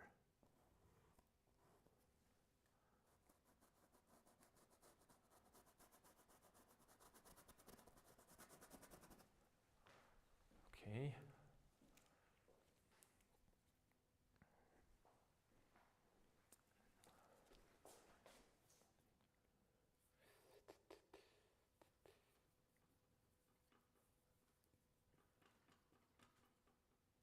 Slightly desaturated.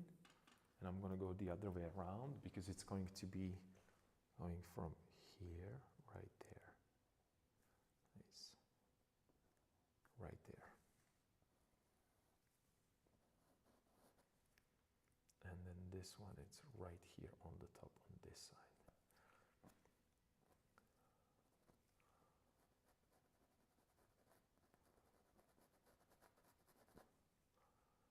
And then this guy, it's lighter just in this area right here, and this is going to be a full saturation right there.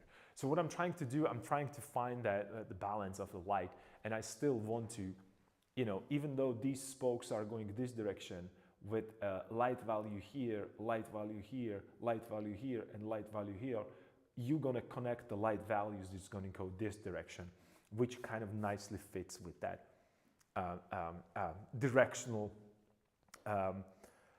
idea that we discussed previously, and it means that you know, it's you're visually connecting the dots, and it creates these implied lines.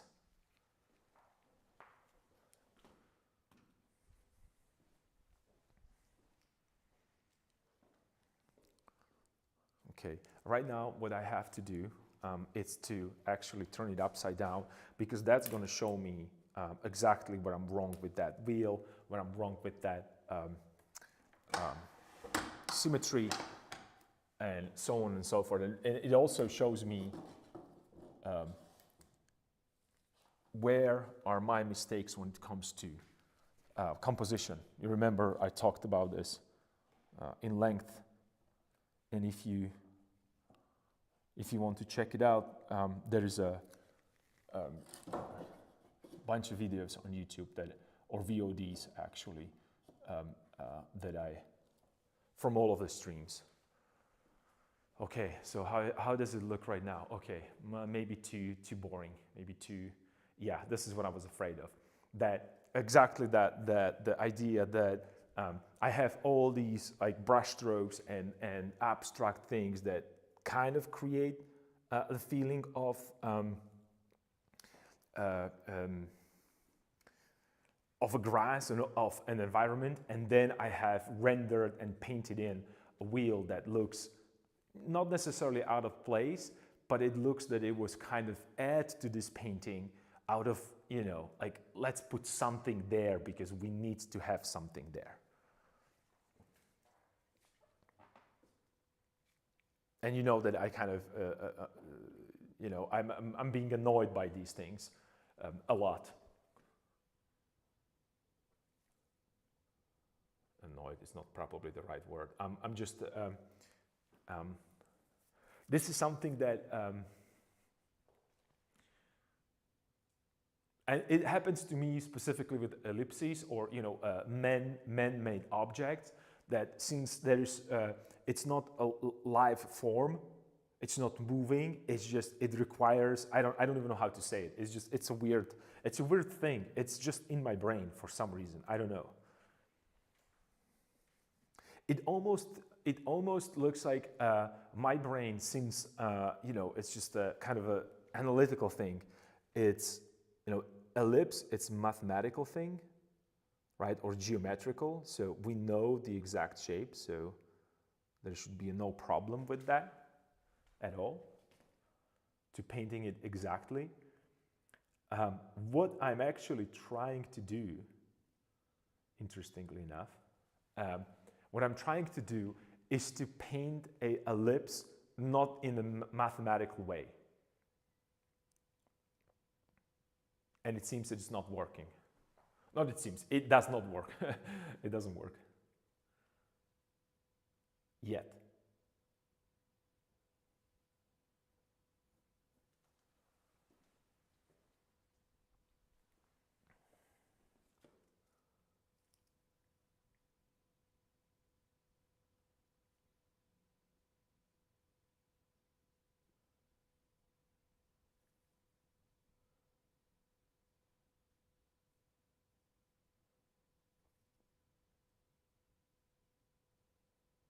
So maybe a little bit of precision right here to give an idea of how that wheel is being attached. Yep. Okay, and then a little bit more of a precision. So it's exactly the reason why I love Zurbaran so much, because he was able to put all these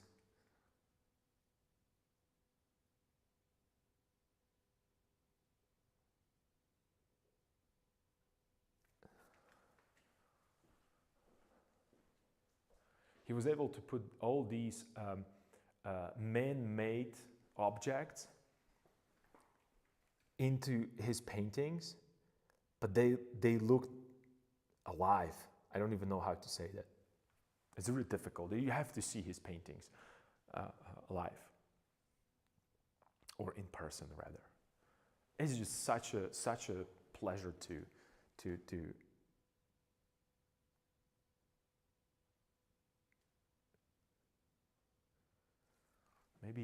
maybe I could do like a little bit more of a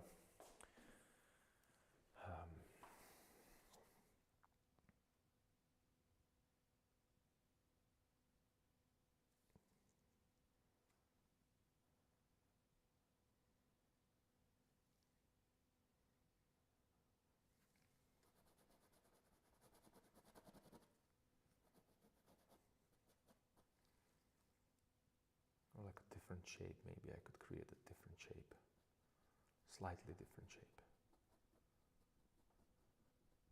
And I said not different, but more like a not precise.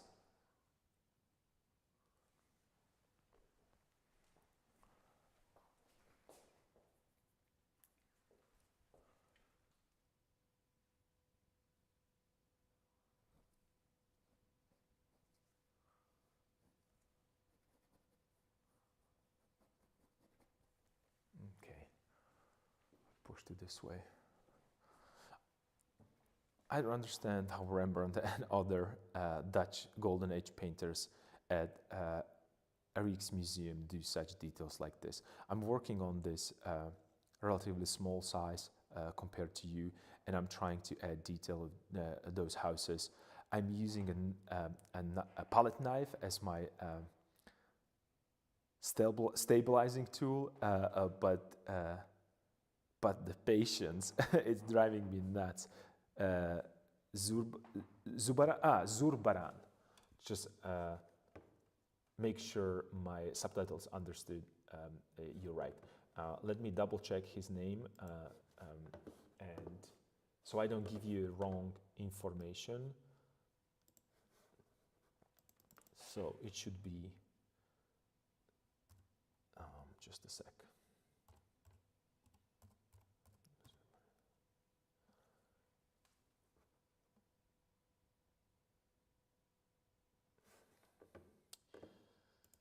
And I would, okay, it's Francisco de Zurbaran, not Francesco. So I might have actually, so it's Francisco de Zurbaran.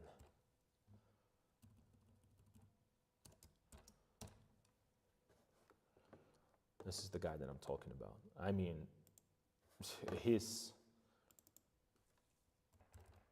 Francisco de Zurbaran.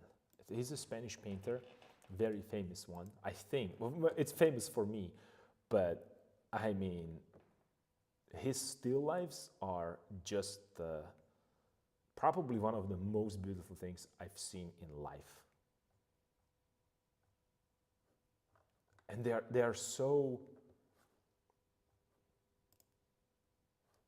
and I think this is my, I'm trying to find the name of the one that I saw in Northern Simon Museum.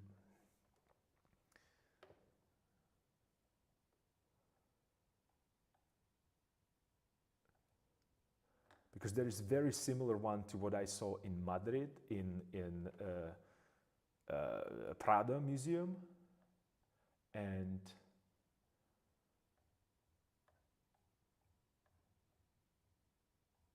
there's a bunch of them in the private collection, but he has one beautiful painting actually in London, in National Gallery, for for UK viewers. No, I can't find it. I'll find it later. I'll post it into Discord. But yeah, this is the guy. This is the guy that I really like. But when you check his still life with lemons. Like there's a lemons on the right side, I'm sorry, lemons on the left side, and the little cup on the right side, and then oranges in the middle. So it's just so good. I'll doom scroll later, can't do it now, otherwise I won't be painting. yeah, afterwards, yeah. Or actually, it's 2 o'clock. We should take a quick break to stand up from our paintings and just start working on it. Start working on that, cleaning our palette, making sure that we have enough pigments on the palette, and again, standing back from your painting. I think it's a crucial. What I believe that might help this, it's perhaps a little bit more grass going right here, through here. This is kind of a problematic area, I think, and it would help. I'm picturing right now, actually, what we used to do with my grandfather, because, we still use these cards, not this one specifically, but the similar ones. And I used to help him to carry it from the field when I was little. And I remember, and that's what I really wanted to get, that when we went through like a grass this big, the little pieces of a grass will get stuck and then cut by the wheel, so they were kind of intertwined with that wheel, which created a specific, not even sound, but the visual thing. So even though when the cart was empty and you look at the cart, you knew that this cart was actually a couple hours or minutes ago, probably in a field full of grass. So these are these kind of visual memories that I'm kind of trying to tap into from long time ago when I was really small. I'm talking, at least 20 years ago, at least 20 years ago. What am I saying? At least 30 years ago. Yeah, that's accurate, not 20, 30.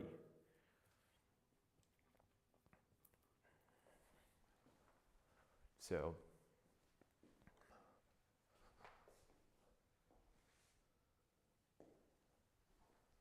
okay, and right now I need to have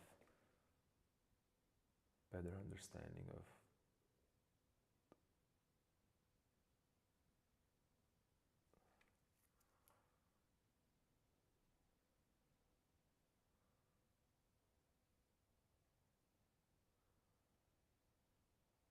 this shape.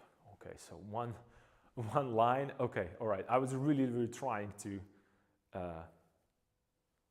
make it work with one brush stroke. Yeah, okay. And I can actually maybe push it this way, right? To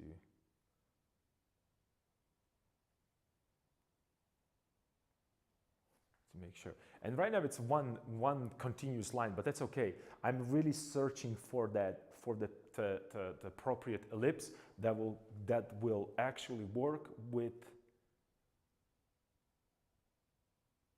my composition. So I'm cutting into a existing drawing. I'm cutting into existing a pigment, and I am trying to find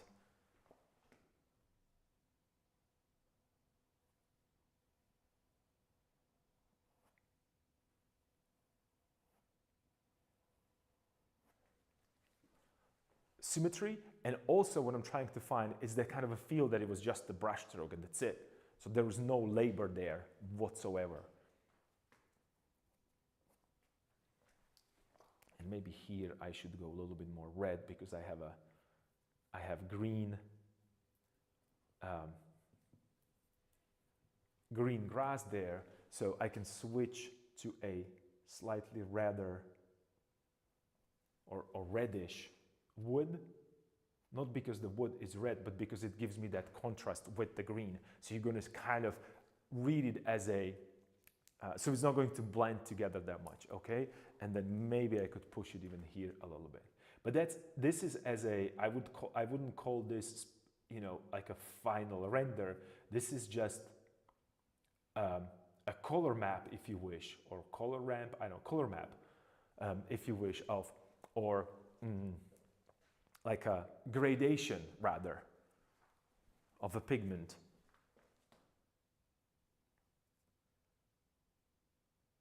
Maybe I could push a little bit more here, so we have that kind of a uniform direction there.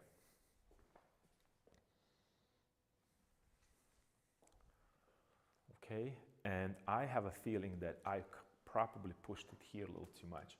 So I'm gonna grab the green again, and I'm gonna start working with the green. This was too much. It needs to go a little bit more this way. So the wheel should be here.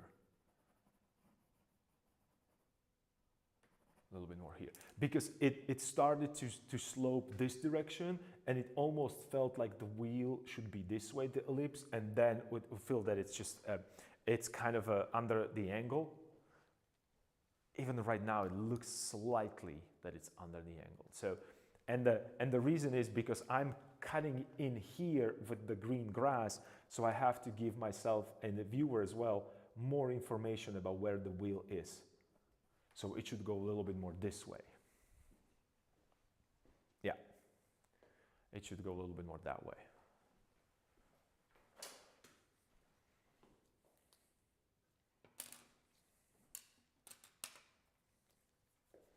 So again, I'm going into it with the dark value over the existing things.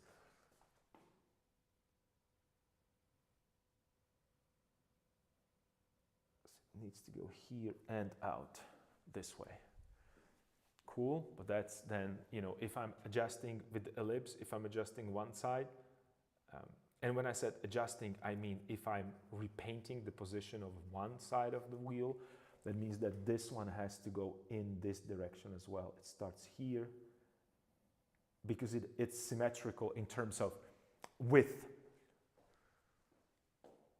Well, not only width, but you know, all these ellipses within are symmetrical. So it's going this way. This would be dark.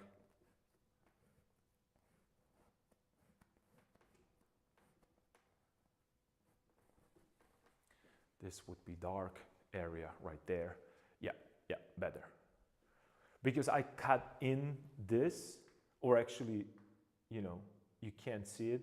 Maybe I could put just a little bit of a darkness right here, maybe, just to give you a better idea. But I don't know. Maybe you can say that. Yeah, I think this works. So you kind of enclose that ellipse yourself with the eyes and with the implied line that I'm creating right here. So this is the inner. Okay, and the only thing that needs to be changed right now, it's the width of the wooden part of a wheel. So I'm going a little bit more this way, a little bit more orange. And these are, again, exaggerated only because I'm going to paint over that. So it's starting here, it's going here, it's there, and here. And then it's being connected right here with that.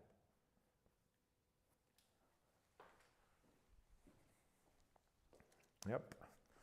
And I should probably add a little bit more of that blue, or purple rather, actually. Maybe there is something here. More of that width, okay? And I don't want to have, you know, lines. I don't want to paint in between the lines, right? So you can see the line right here. So I'm going to soften it because I want to have a shape right there, not the line, not outside edge created by the sharp line, but almost like a soften it into, and you can see that I'm softening it into that green, right? So it does not bring that much attention. If I want to put attention anywhere, it probably would be right here in this area, right? So let's actually test it, how that's going to look. If that would be exactly angle of a, what do they call it? Angle of incidence. So this is the highlight towards our eyes right here. It's not the peak of the form. Peak of the form is here. It's the highlight, or it's the angle that it's actually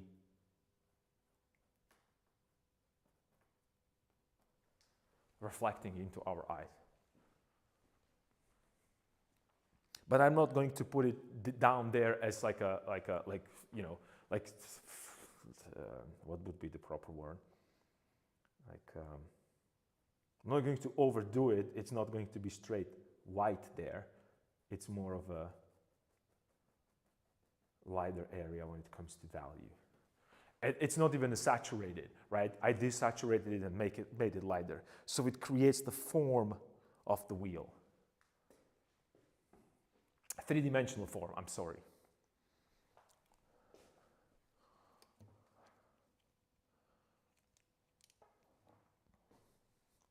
Took a break to make a tea and give my eyes a break. So how's it looking right now? Did you, while you were making your tea, did you consciously think about how to adjust your painting, or you just went and just relaxed?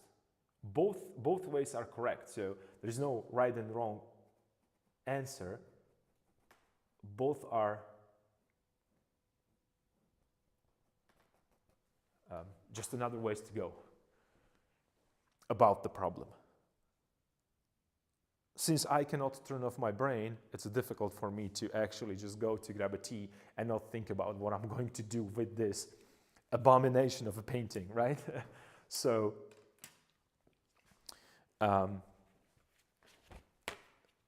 it's never-ending story.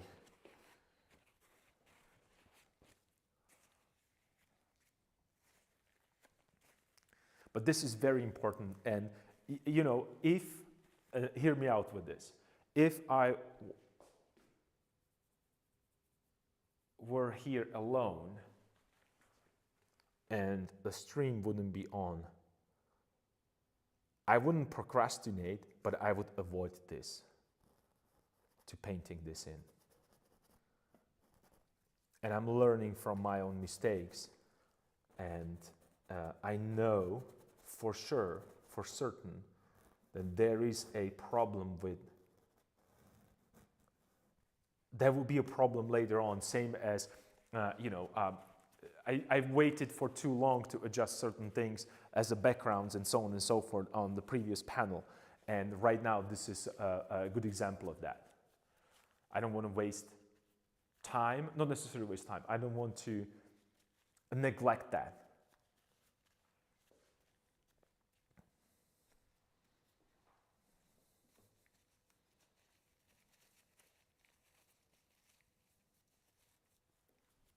So we have that kind of a steel feel going on, a little bit of a wooden part right here, and this needs to be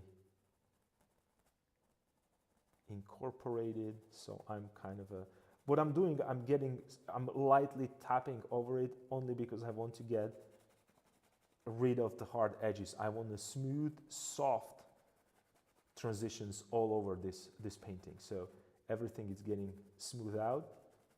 It's still visible, and instead of painting lines and painting a specific things, right now I'm going to hit it the same way as I work with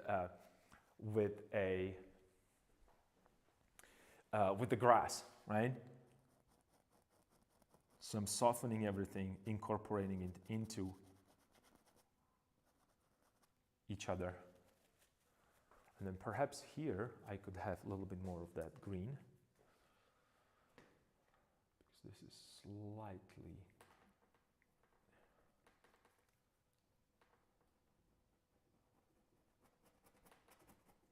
too much. So here could be the green one. And actually, there could be a darker area right here. And just show just a little bit of that spoke right here, that it's going somewhere here. But this does not have to be concrete whatsoever. It's just to give that nice visual, and perhaps a little bit here as well. Just a touch right here of that greenery, and just softening it before getting into more details. So I get too much details. Right now I'm softening it. And the reason is because right now it's again in that stage that it is there, it's better developed than it was before, but I'm not completely satisfied with it, right? So what I'm going to do, I'm going to continue, I'm going to bring it back to a stage of a kind of a mush, you might call it, and not mush, that's not the mush, that's not the right word. I'm going to bring it to a stage where it's very, very close to each other, in terms of values and edges, so there's no obvious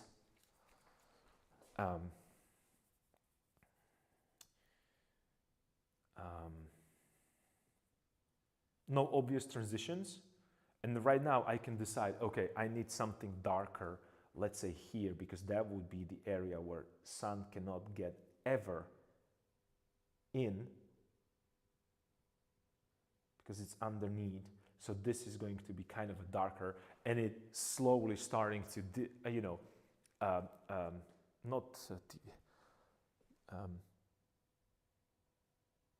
departure, detached from the background.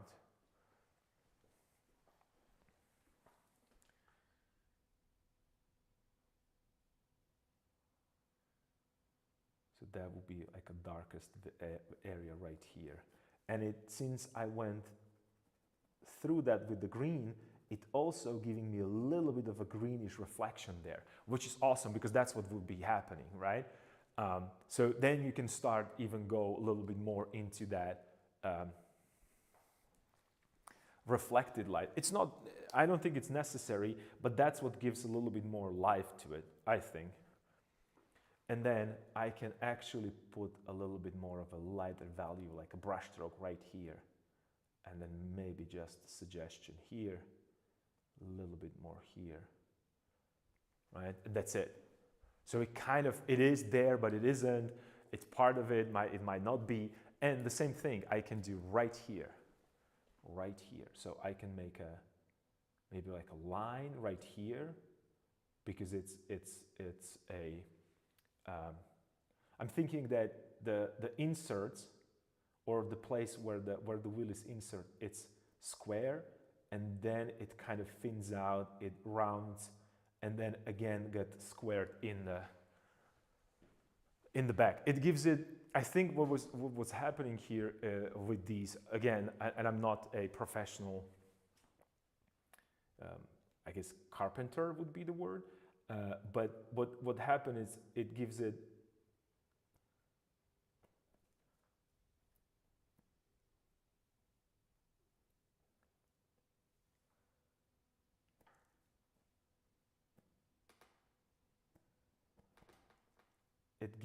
a little bit more of that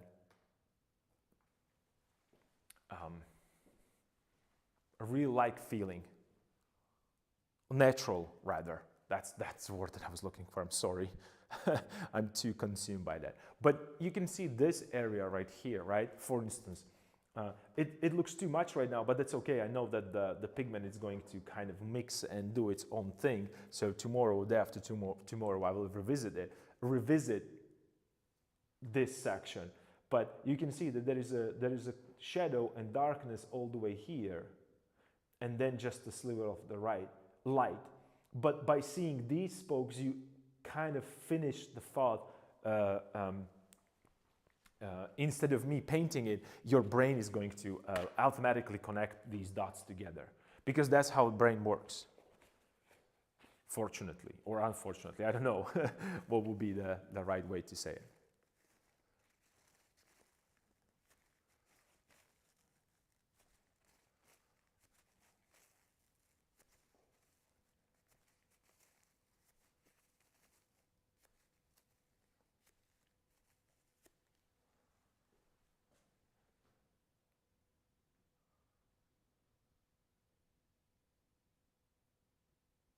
Okay, cool.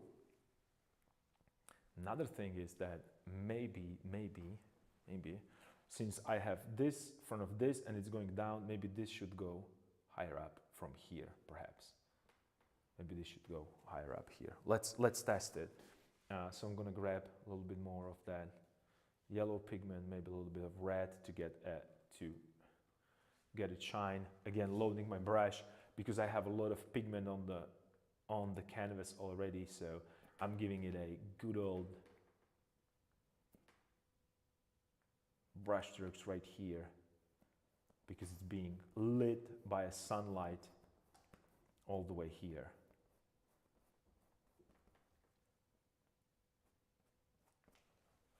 All the way here, maybe like so, I don't know. Yeah, perhaps.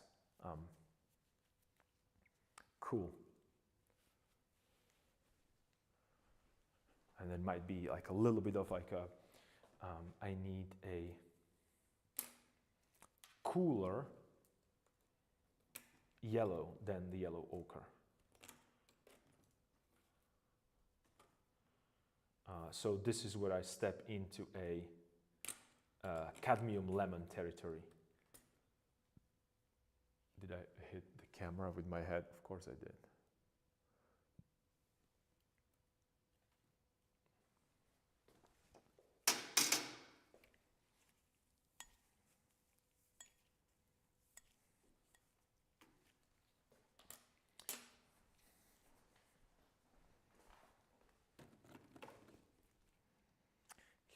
light and cadmium lemon. Cool. There's a difference between cad yellow light and cad yellow lemon, because lemon it has a lot of green in it, a lot. So I would not recommend you to make a orange out of that yellow, because it's never going to be as saturated as, let's say, cadmium yellow medium or cadmium yellow dark even. Because we have a cadmium yellow lemon, cadmium yellow pale, cadmium yellow light, cadmium yellow medium, cadmium yellow dark. There's so many cadmium variations.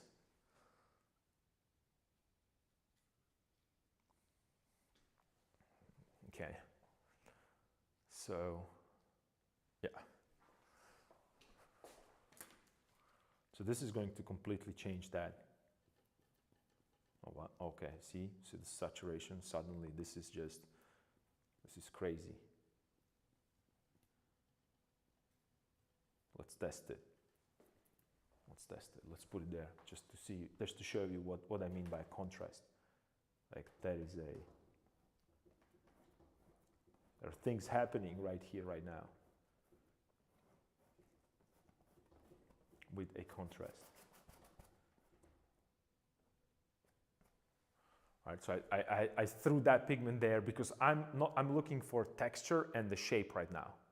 Nothing else, no details, texture and the shape. So that's what I'm playing with. And since this is right now here light on light, so I'll put darker value here. But I want it desaturated, so I'm going with that reddish, greenish.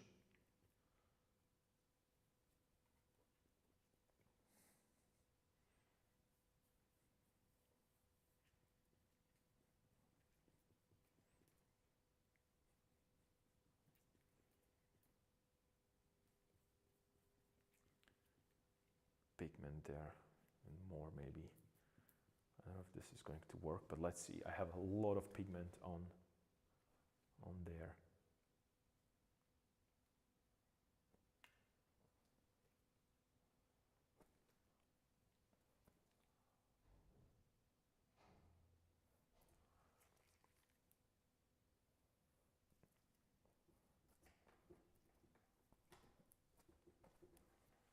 Okay.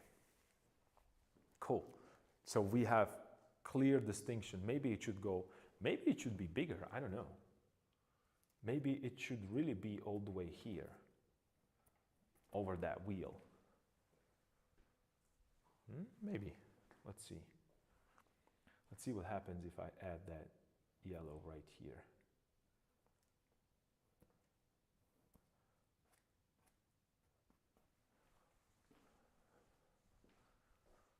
So they're carrying something a little bit more chromatic,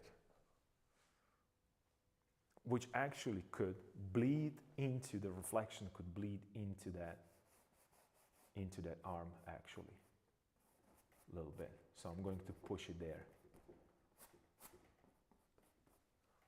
Right, so he's being reflected by that. So I'm trying to connect these things to each other. Not only through that he's carrying the thing, right, but also because this gold, well, it's not going to be that gold. It cannot be that. I'm working with the saturation because they wouldn't carry the golden thing like this. You know, that would be never possible. Which do you prefer, lemon or light, if you had to choose one? Because my friend, it's crazy over lemon, and I don't agree with him. That's why I ask. You're right about orange and green. One plus I can see with lemon is that it's a lightest color you can go with max chroma without the white. Isn't yellow pale actually lighter than yellow lemon? Let me see. Do I have a pale?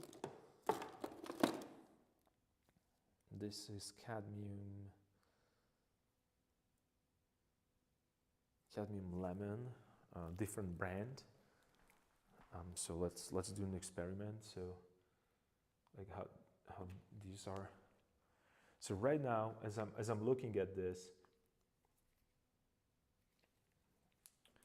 I think this one and the only way how you can really test how the pigment looks, just add white into it. So let's do a little experiment while we're painting. Why not?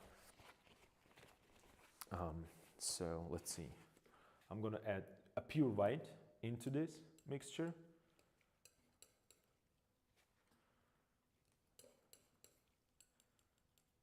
Into this mixture, even more. And I always want to have a clean palette knife. So I'm going to like just really just touch how. So this would be this guy. And let's do the same thing with the other cadmium yellow. And let's compare them how different they are. And these ones looks pretty much the same. Yeah. The only thing that I see, there is a consistency in the pigment. So there is a slightly different texture to them, but they are fairly at the same thing. So I could interchange them. I'm not going to because it's not necessary, but I could substitute this one for that one. So that will be for cadmium yellow. And going back to your question, which one do I prefer? I prefer all of them.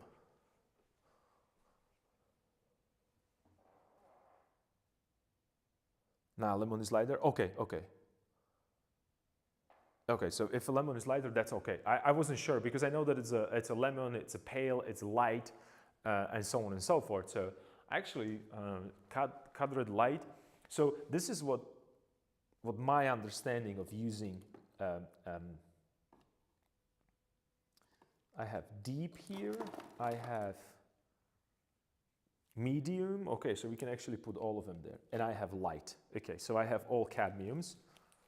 I don't have pale. So just to show you why I like all of them, because I have this is my cadmium medium. This is cadmium yellow deep. Oops, I don't want to squeeze a lot. And this is cadmium yellow light. Just a second. And you should do this on your own at home so you better understand your pigments. Let me just go get the pliers because I really don't use cadmium yellow light that often. So the lid got stuck.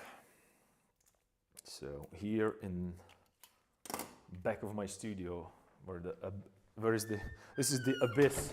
That's the black hole right there. And this would be a cadmium light.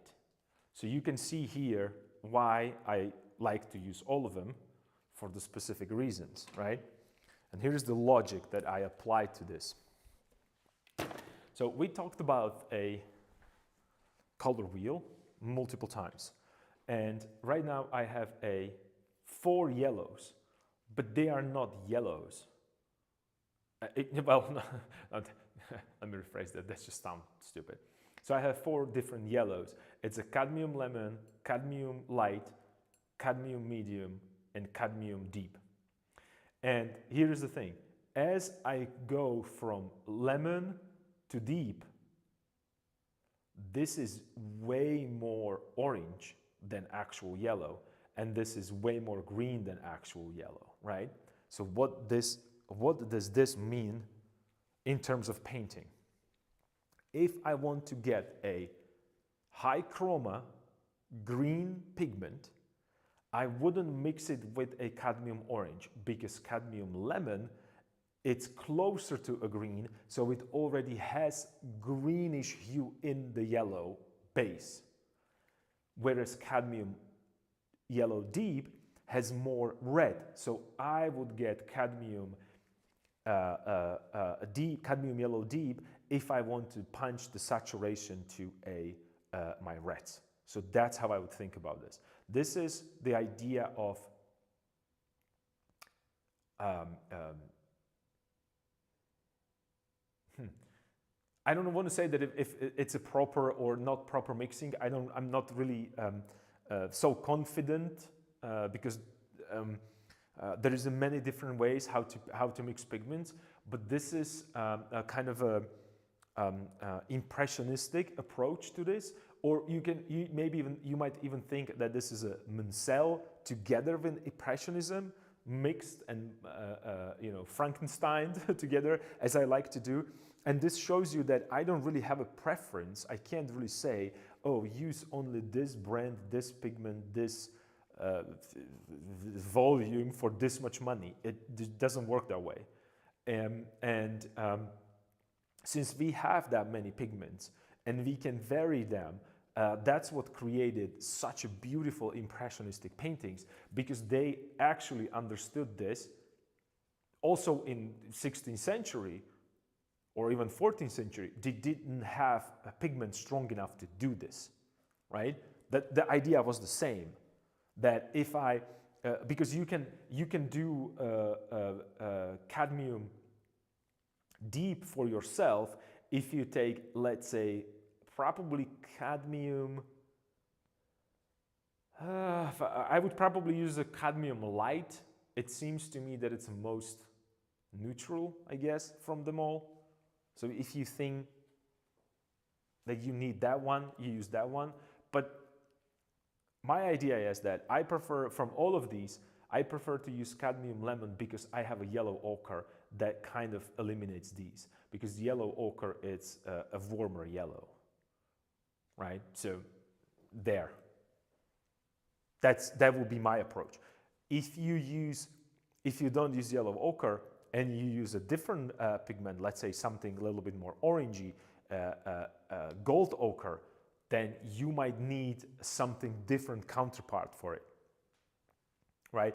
But it's just it comes down to preference.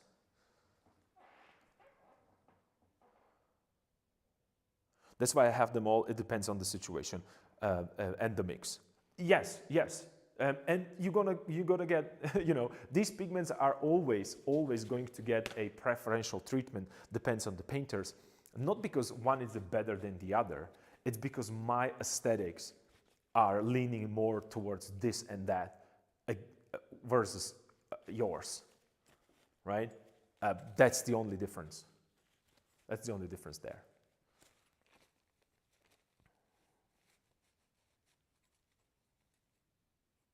It's just creating of more variations. That's what I was talking about, that you can actually turn the form, not with light, not with value, but with a pigment, right? I'm sorry, with, well, because impressionists, they can make and shift the forms with a different temperature instead of different value. The great example, it's Manet, because his paintings looks fairly flat. But since he used that bravura he's very sensitive to all these pigments and colors, and he used in saturations, the value suddenly is not as important. Well, it is very important, but it's just, this is a different, I don't want to. Let me step back for a second from this explanation, because I'm getting lost myself. And not that I would be lost, I don't want to step to anybody's beliefs. That's what I'm trying to say. I use both. I use impressionistic approach or philosophy, and also a tonalist approach. I use both, and I will always be using both. Because there is it's not a contest. They're both valid as systems or school of thoughts, or I don't know, ideas. I can choose right now rather than just, and usually that's what it is. There are hardcore tonalists and there are hardcore impressionists or colorists, and they would try to convince, I feel like they're trying to convince themselves that that what they're saying is truth, and I think that both are equally valid ideas. I think that in combination, you will create the most beautiful paintings.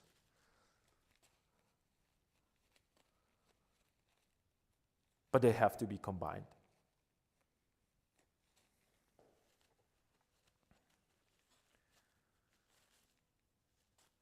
They absolutely have to be combined. And then also you have to, same as, that's the same idea as telling everybody that only hard edge is the right edge to paint. That's just, no one would ever even agree with this. It's just I'm giving these, blatant, obvious examples.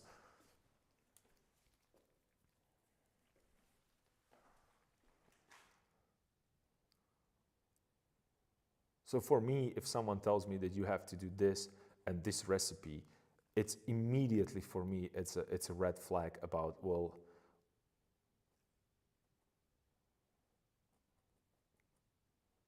Rembrandt didn't have these pigments, and he painted very well.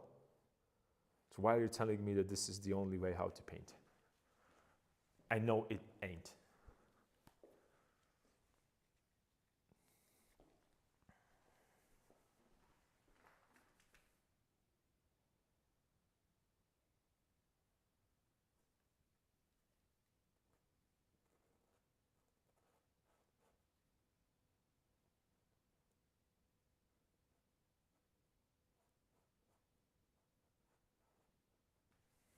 Just giving it a little bit more of that character.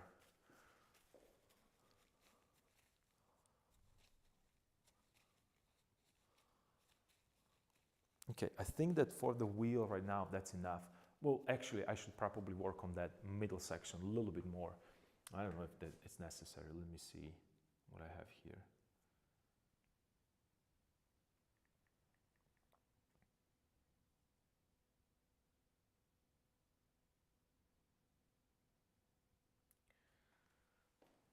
Okay.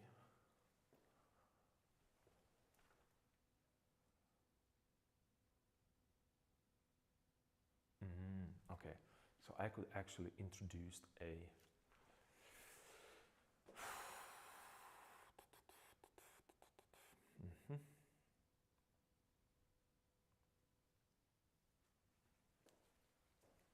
let me see.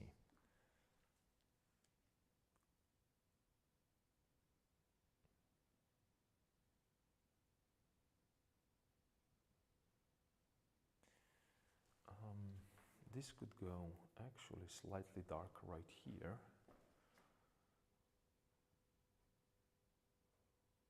I want to create that edge.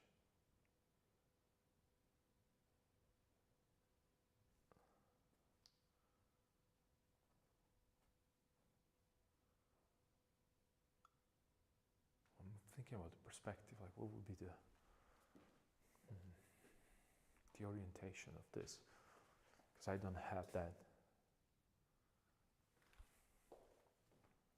I think it should go this way and then this way.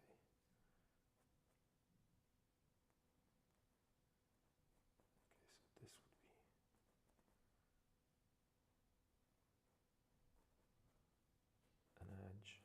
be an edge right here, and then softening it again back right here, back right here. And then also I need to create that, that will be a shadow right here underneath this way, right from that wheel. There will be a shadow right here, and there would be a shadow right here as well. So because that will be a bottom part, right? So I'm trying to put that, keep the same ideas flowing. That means that I have a side plane, top plane, and a shadow plane. Like when you think about 3 sides of a cube. Because if I'm not mistaken, the most of the sides that you can see on the cube are 3 at the same time. Yeah. And if you see, you know, cube from the top and from the bottom, it's not cube anymore.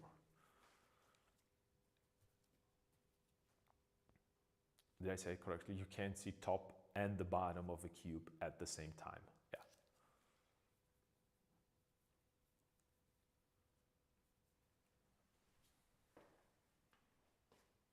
I hope it makes sense. I really, really hope it. That's what I said, it makes sense, because I am not sure.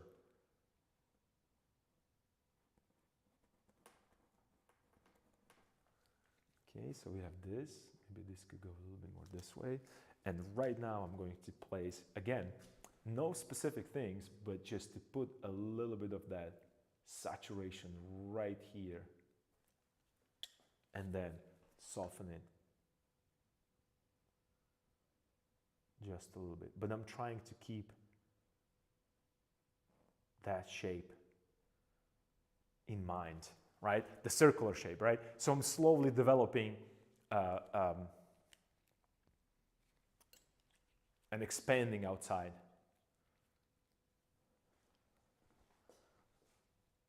Yeah, what you said makes complete sense. I think that, I'm sorry, I was again not paying attention to chat that much, but I think that your comment is related to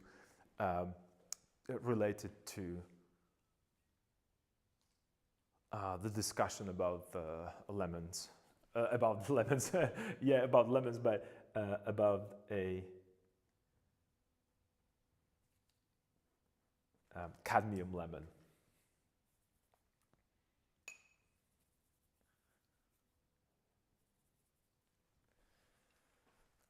So I'm going up right here. I just want to punch this a little bit more. I want to give it a little bit more thickness here.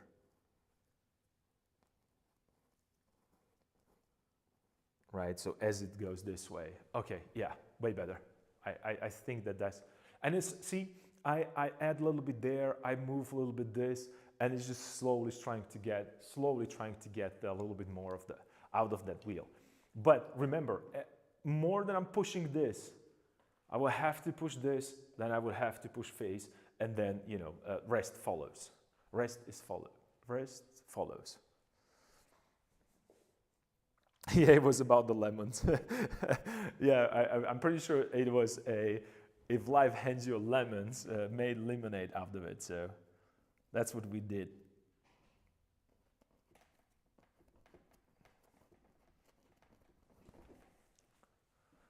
Cool. So I have this, and then this should be slightly more this way here.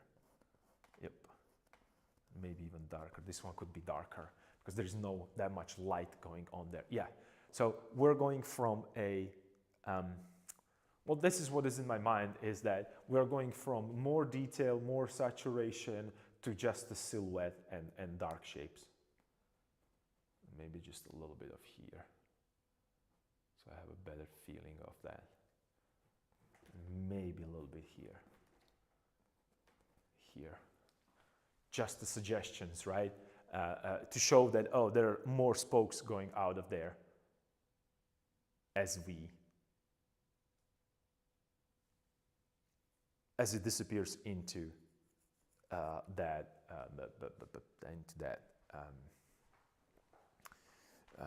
into grass, or tall grass rather.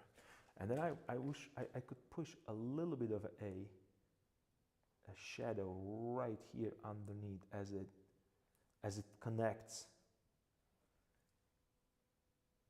like that occlusion right there.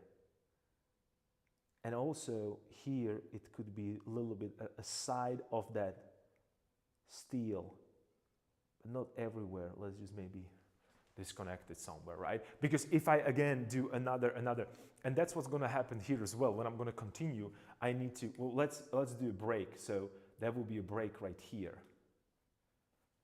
right? Because let's say, because that's where the, you know, the little bent pieces are connecting. Because what it is, it's a wheel. It's actually you know, like we have a wood, and then we steam it and we slowly bend it. That's a really, really, I mean, that's something that I've never achieved but I want to do it with the custom frame because I want to make my own custom frame, which is which is circular. We talked about that. There is one painting that I have that has that kind of a feel to it, right? So there would be a little bit of, oops, I need to, there's a lot of pigment there. I was thinking the same and decided to not joke on that.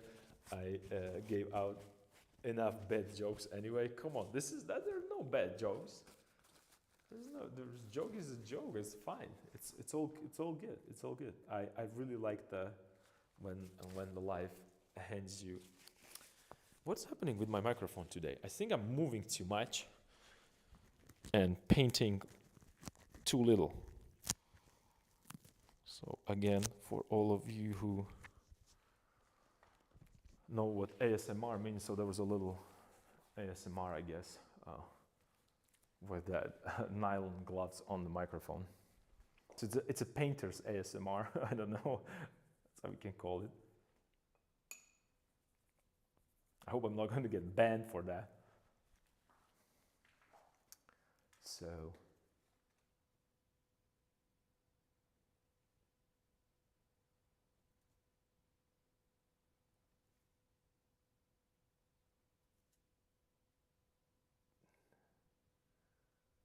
just a little bit right there. Okay, so it gives me a little bit more of that edge. It's not perfect, but that's okay. We're working on it. Then I can also add a little bit of what I was talking about, these cracks right here. That's gonna divide that, right?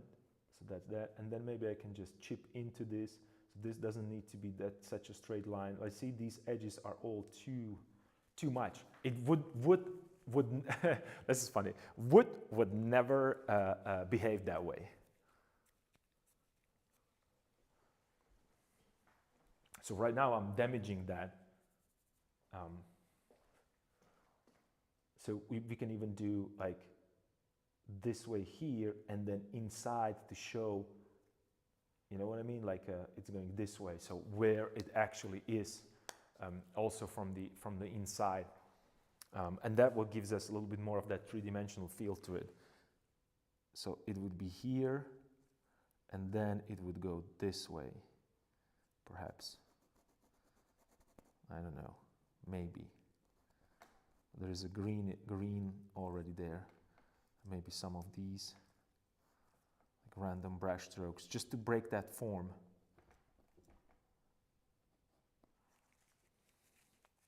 Right, so it's not one continuous brush stroke. It started as a one continuous brush stroke, but then I'm trying to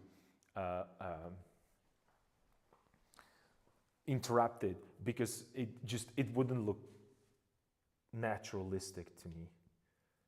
The same goes for here. There might be a little bit like even kind of something that they used to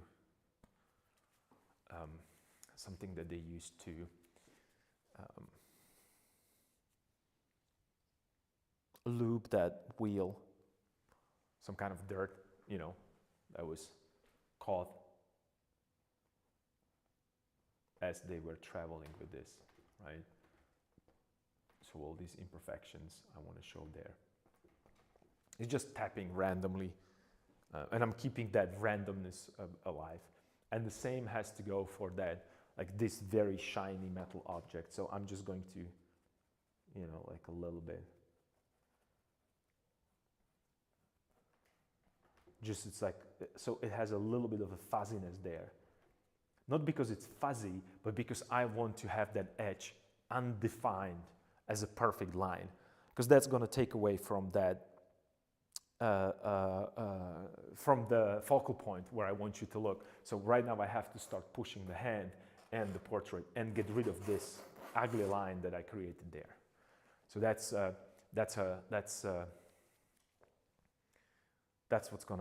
what I'm thinking about, what needs to be done right now. Maybe a little bit more here to give it a, let me have this.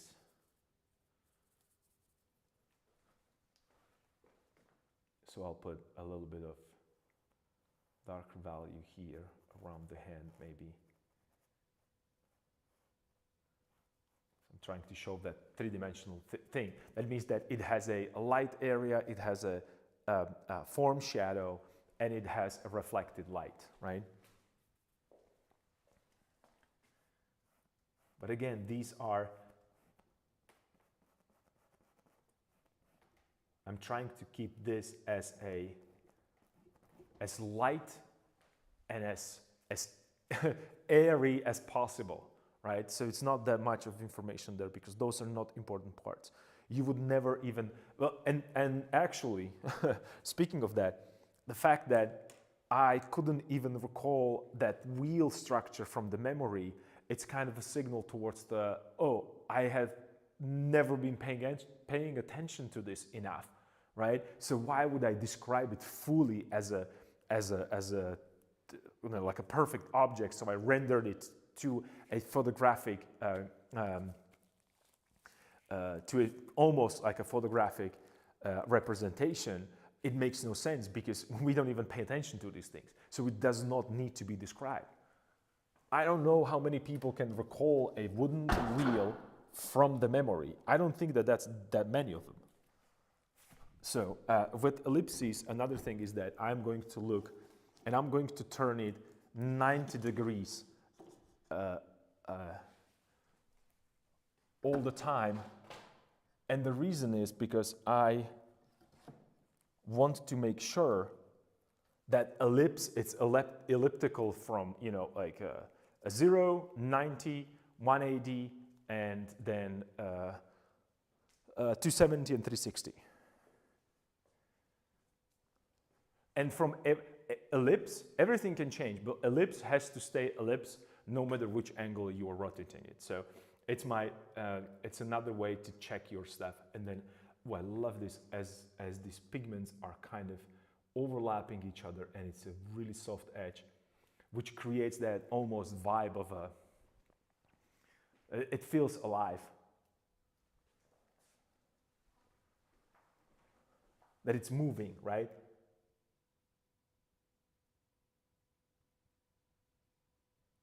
Still working with that ellipse to make it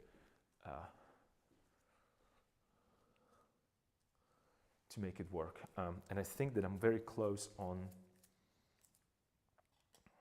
maybe I could throw a little bit lighter value here, just a touch at the end, so I know the thickness, and then again soften it so it doesn't.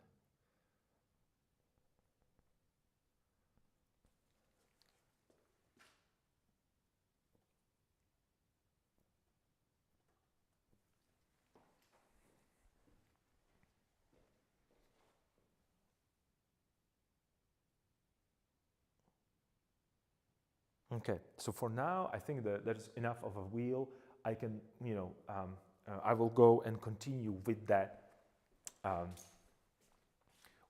wheel again tomorrow, because that will give me, come on, all right, one more time this way. And I'm also checking a composition simultaneously, right? So it's not only wheel that I'm interested in, it's also a composition. And also, I think that because of that,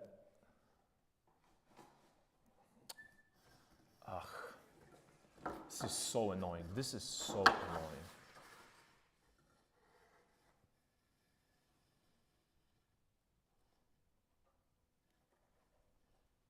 Is it going to drop on me again? No, it won't. Okay, cool.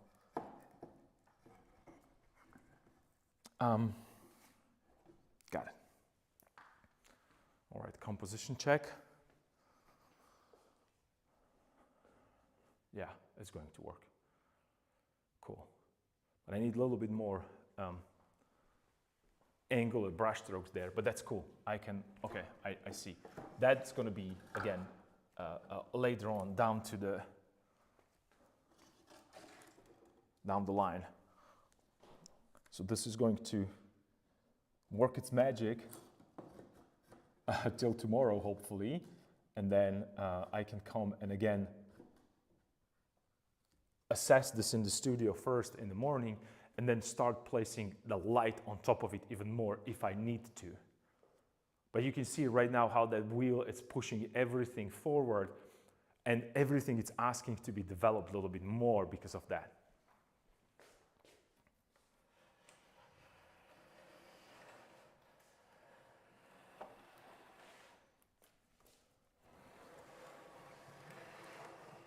So let me put it next to each other, how it looks together as a composition.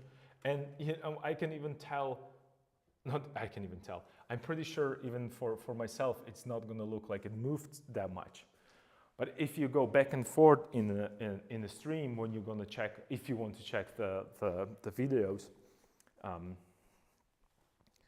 you might see the differences and what was happening with it before and what's happening with it right now.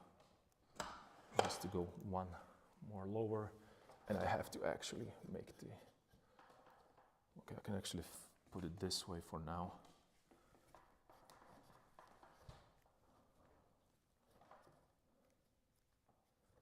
Okay, so I can see it again as the entire thing.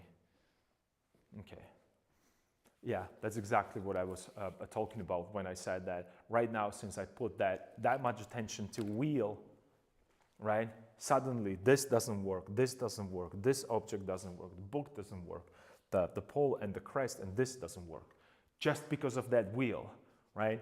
And it's okay. I'm gonna push it even further. And this is a good thing for you to actually look at and test even with your paintings, because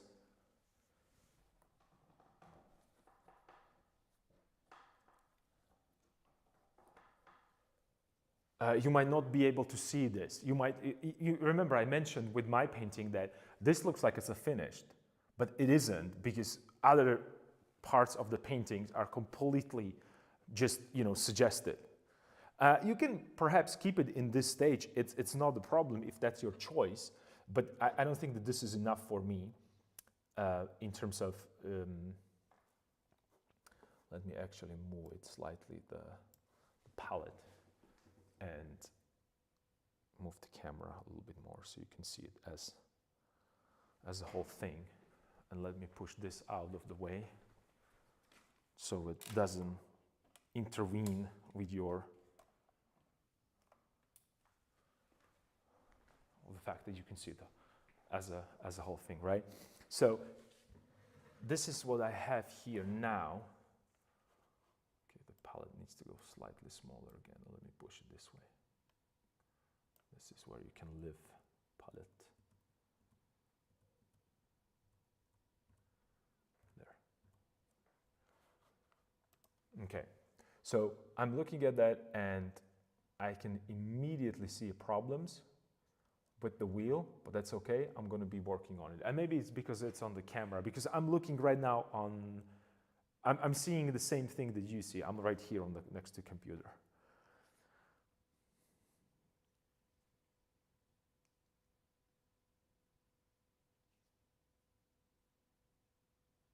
I'm sitting here and getting fatter every minute. I really need to start painting big. Oh, or here's the thing. Here's the thing. You could start walking more back and forth, as I do, but I'm still getting fat, so that's not. I think I have to stop eating sweets and that kind of stuff.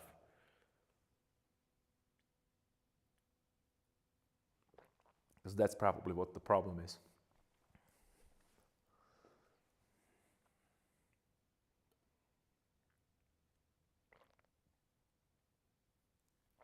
Yeah, this is exactly the stage for me when I know I'm doing something wrong, because this is way too overworked.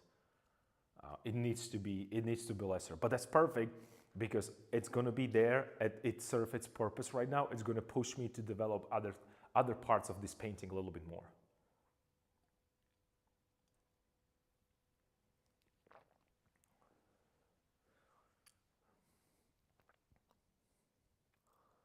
I wonder how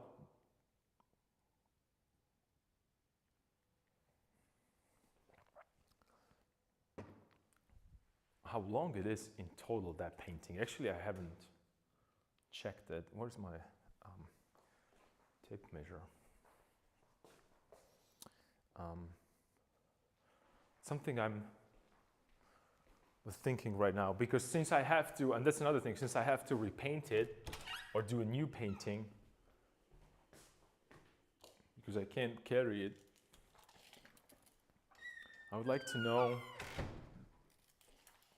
the size. So I have a panel, I think this is 60. Yeah, this is 60 by 60 plus 130 by 150, I think.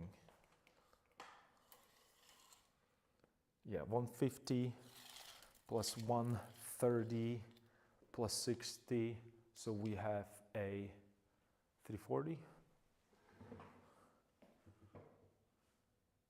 Do you ever get burned out on painting this large?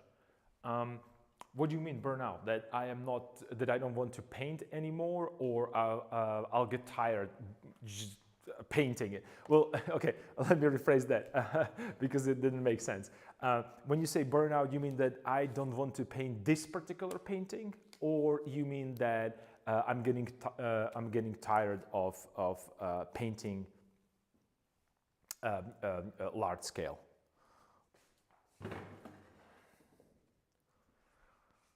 Because both answers would be actually yes and yes, and I'm trying to combat that with having multiple projects actually going on. That will be if I'm tired of looking at this particular painting, and if I'm tired painting this large scale. Let's say we have that bed painting Friday, and I just sit down and I'm painting on the smaller scale. I'm trying to vary that. Continuing on this one, no, that's not something that would be, it's not like, okay, I'm done with this because I can't look at it anymore. It's more of that, why am I not happy to looking at it? And what needs to be changed and adjusted, and what needs to be, reworked, or what needs to be completely repainted, or what needs to be eliminated from a composition because it's kind of destroying it. Plus, when you think about it, if you are annoyed and tired of painting, I don't think that, because I'm not thinking about this as a painting, a one painting. Well, I do, but this is actually a landscape painting. It's also a still life, because we have a still life elements. Actually, this card is a still life painting right now. And then we have a figure painting, and we also have a portrait painting in it. So it's really difficult to get tired of paint, because then, you might think, then what else are you going to paint? Like there are either, and also the whole thing starts as an abstract painting. So it's an abstract painting, it's still life painting, it's portrait painting, it's figure painting, and it's also a landscape painting. So if I'm burned out of painting all these things, I kind of ran out of other subjects to paint, or, it's kind of, and then I get annoyed whenever I go home because something I don't like, I'm tired of looking at it. But then whenever I come in the morning again, it's like I said, it's a blank canvas for me, and I'm starting, not necessarily from scratch, but I'm starting with the new, fresh ideas. So no, I'm not, in this sense. But I can get stuck. That's what's happening. I can get stuck. I don't know how to solve a certain issue or certain problem. That's what I have to reset and paint on something else for a while, or just browse through different paintings that I have, or different books with other paintings, other painters' paintings, and so on and so forth. Right. So. I don't know. Did that answer your question? Because I'm not sure. I hope it did. And see, even right now, I'm standing, I am talking myself through what is happening because I see this right now. I can't stop looking here. I cannot. And it's because I've been working on this for what, 3 hours now? And my attention is there because the whole brain was actually pushed to that area. And the only thing that I was thinking about is ellipses and ellipses and ellipses and symmetry, symmetry, and symmetry. And you can see how much I'm trying to put the symmetry there, but it feels it does not belong to this painting. It's not that, it does not have that fresh kind of a brushstroke that you would expect from, I don't know, like John Singer Sargent or Velázquez or Rembrandt even. But that's fine. I understand that that's not what's happening, but I prepared the perfect, no, not the perfect, I prepared the good enough underpainting for myself so I can start then tomorrow pushing some lights and some, you know, maybe like flicker of this and start putting more and more the kind of a rawness on top of actually developed painting. It sounds backwards. It sounds backwards, but that's my thought process. It's, you know, because they say painters like to use the term, you have to simplify what you're looking at. And you have to simplify when you compose. And you have to simplify this and that. So the process was I simplified everything with the composition and I moved through the painting. And then at one point, simple shapes and objects were in place. And then I started to design within them. And I create a portrait of 1 or 2 or 3. This particular person was repainted, what, 7 times? It doesn't really matter. This guy was repainted. It had a different hairstyle, hairdo, position, feet, everything was changed. And it's because within that shape, I am searching for a figure, in this particular case for a figure. Here we were searching for a wheel in the shape, right? And right now I was so focused in creating the proper wheel that I forgot that I have to paint that wheel. I have to paint that illusion of a wheel because no one wants to look at an exact perfect wheel. I want that kind of a natural feel to it. I know that it doesn't, maybe it does not make enough sense, but even right now when I'm looking at that, I need to push it slightly differently. So it's still the same thing with the wheel. It's there, but it seems like it's out of the place for me.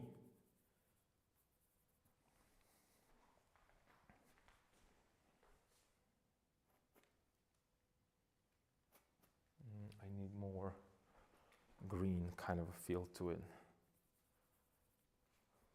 Offset that redness and orangeness of a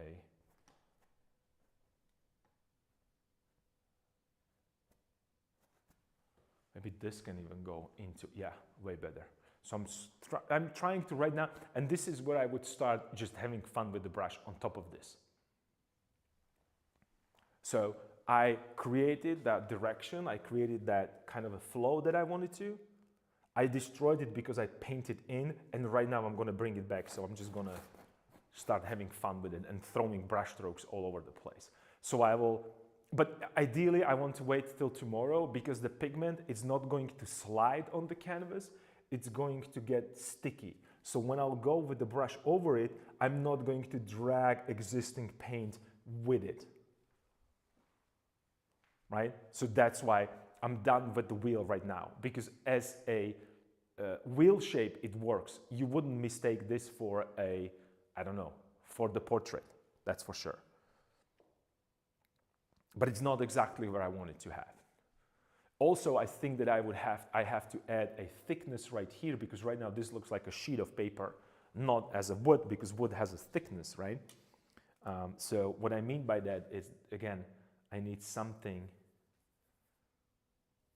a little bit more And I'm going with green because I have a yellow and red around that. So I pushed slightly more towards green to offset that yellowness. So I'll put a thickness to this, right? Just a little bit. Oops, I almost lost balance. Just a little bit, and it immediately gives me slightly different feel to it. Also, I'm thinking that I could create a little bit of like lines right here that you can barely see, but that will create like the you know, like it's made out of wood, so there will be like these. And they are barely visible, barely noticeable, but it helps to create a feeling of natural feel to it. I could also add a little bit more of that, the gaps between the wood, right? The same thing that we would do with the portrait. So there would be a gap right here, right? And another gap could be right here. So they could be equally spaced. And these gaps right now, what they're doing is just giving me a little bit more of the, like I said, that a little bit more natural feel to it.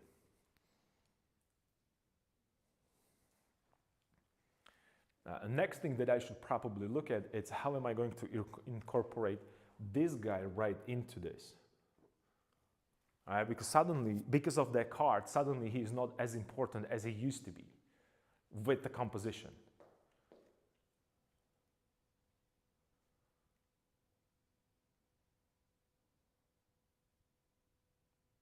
So maybe I could offset him a little bit.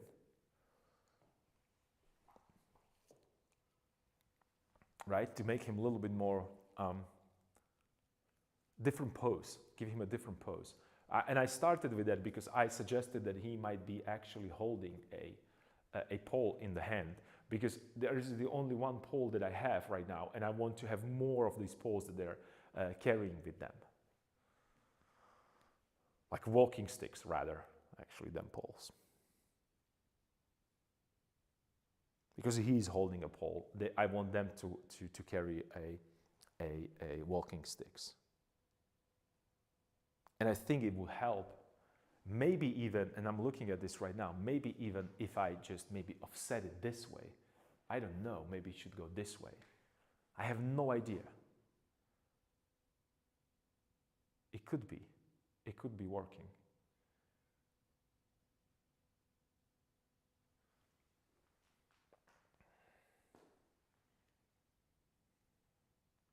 I was also thinking that I could actually use some of my existing monks. I know I was showing you that painting before because I have a different variations of this painting. So I have this one ready here, and I might be working on this one as well. Not might be, I'll be working on this one as well. Because I have to finish the figure there. But compositionally, I'm not necessarily done, but like it's another sketch that it's like, it's the same topic. Oops. Brushes, it's the same topic. Oops. Right there, but the figures are different, right? And you can see that this figure, I kind of developed it because I know exactly what I want to have it. This is the right position. This guy was repainted so many times that I don't even know, at least 20 times. At least 20 times. So he needs way more work because he looks kind of staged, he looks kind of funky, right? But there are some that I could use, perhaps these guys on the side right here.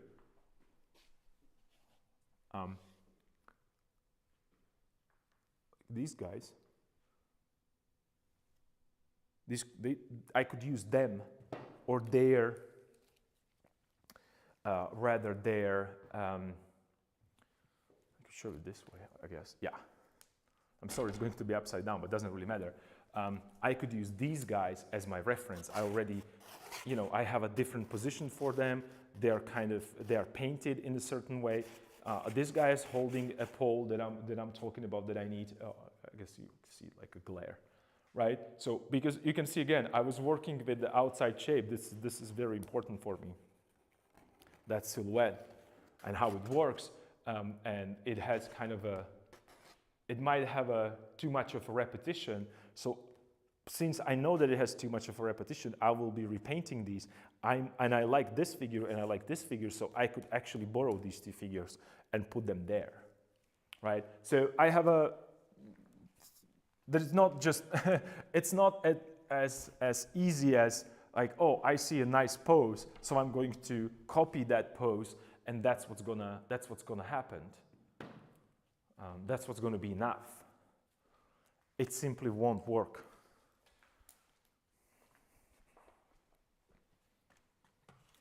Well, maybe it will. I don't know. It never worked for me. Let me rephrase that. It never worked for me, unfortunately. I wish it could.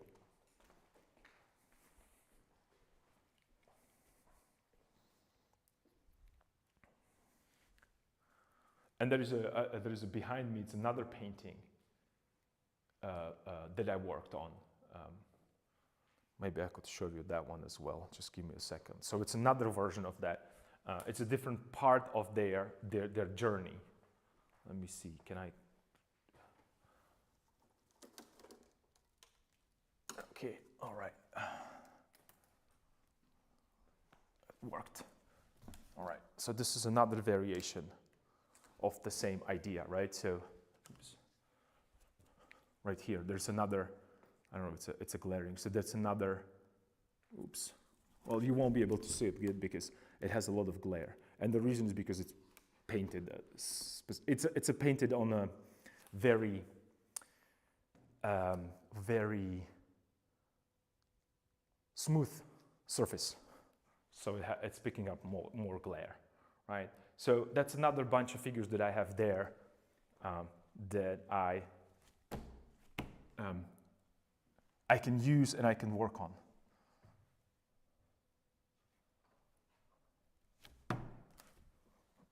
Just a second, I'll just need to put it where it's supposed to be because I don't have a space for it.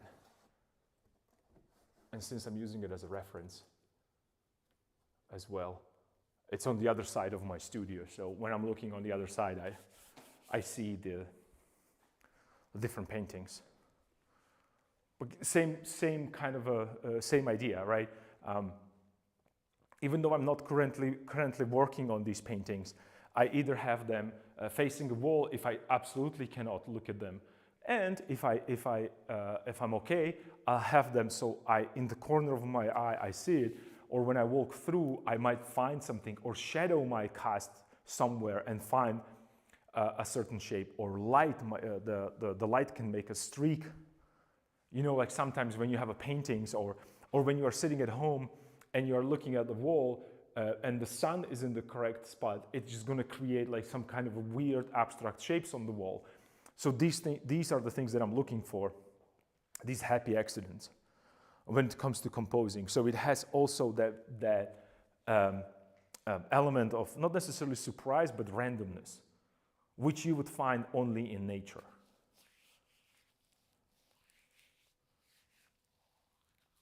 Okay, I'm gonna continue working probably, since I talked about this guy, maybe he should be adjusted.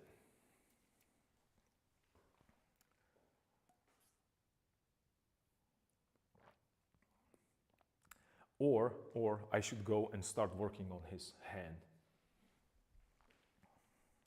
I don't know.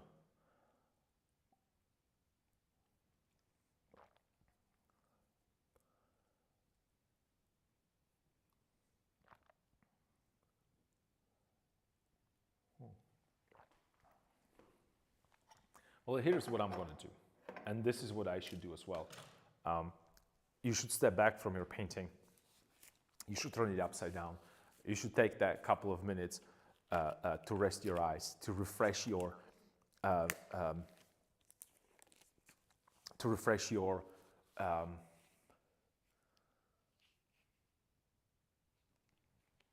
or reset rather, to reset the setup. I'm gonna get a little bit more tea, and I'll be right back. Just give me a second, guys. I'll be right back.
right, I am back.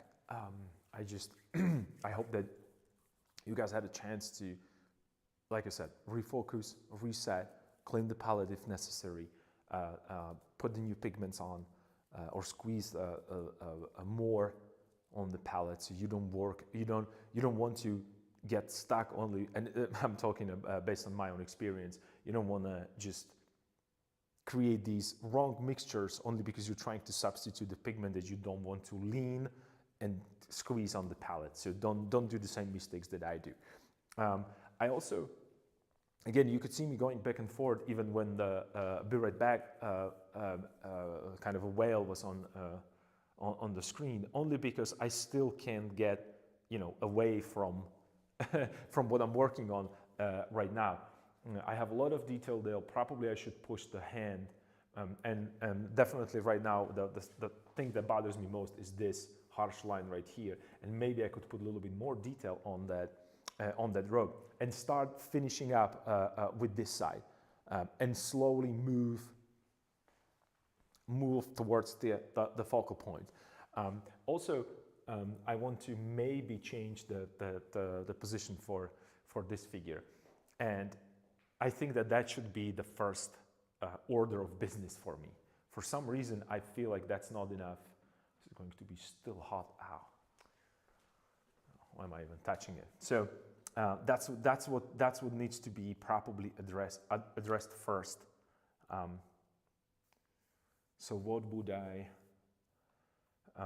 And I want to give him a like a walking stick into his hand.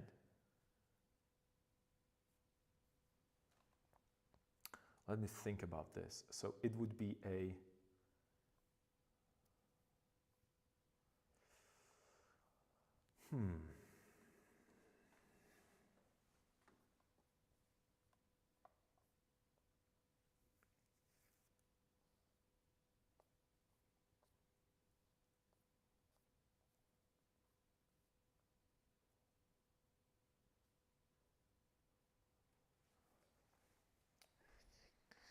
How can I? Okay, I think I know what to do. I think I know what to do.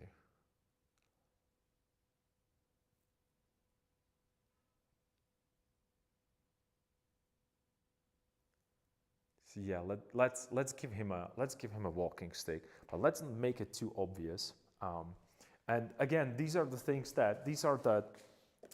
moments that we talked about it before.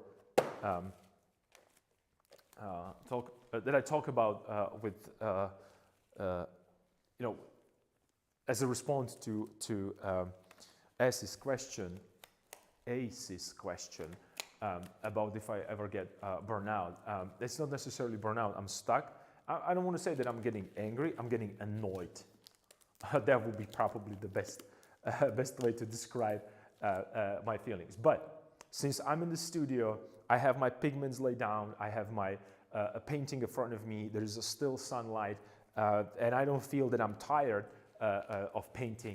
I should probably try to throw some pigments around, some ideas, and then see what sticks. Because I can always, repaint it if I don't like it tomorrow, right? And I'm thinking that I should probably push him a little bit more down to create this edge right here.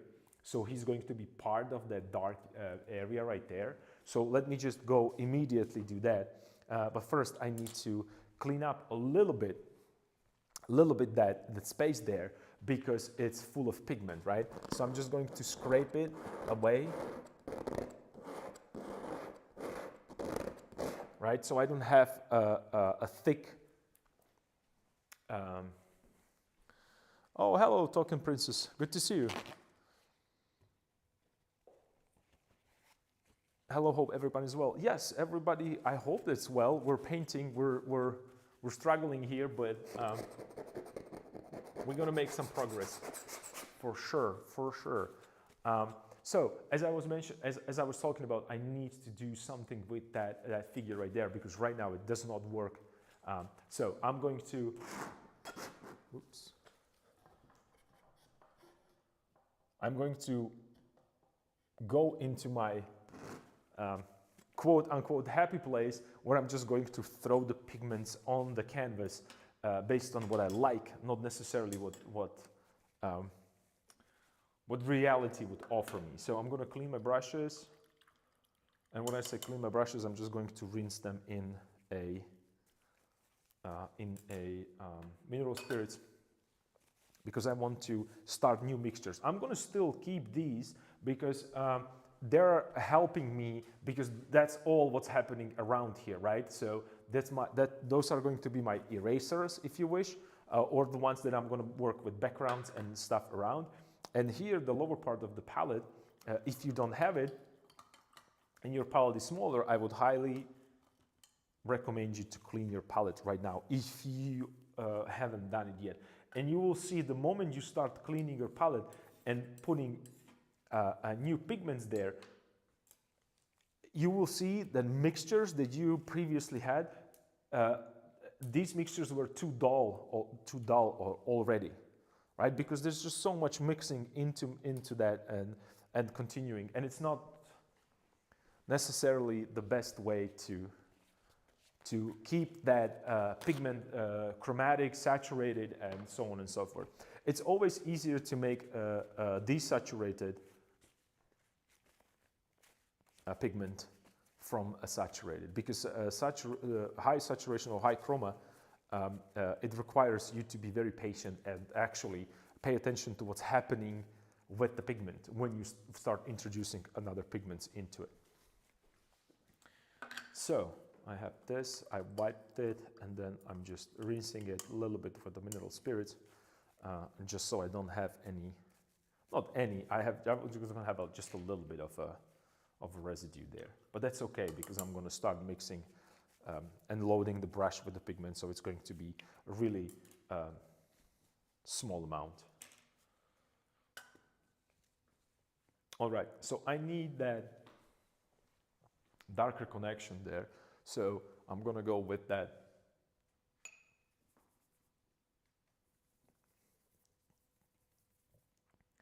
darker, a little bit more saturation there, right? A little bit of this. Maybe a touch of white, just because I want a slightly lighter value, but I want to punch up the saturation, so I'm going to bring a little bit more of blue into it. Touch offset with this. Okay, so this is going to be my new batch that I have right here. It's not that far away from this mixture, but I'm mixing it new as I wouldn't have it there.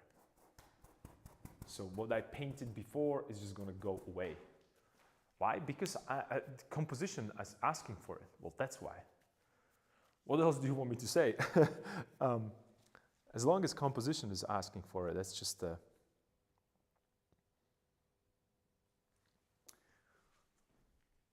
there is no way out from there. And you can see how immediately placing the dark line there, what I created, that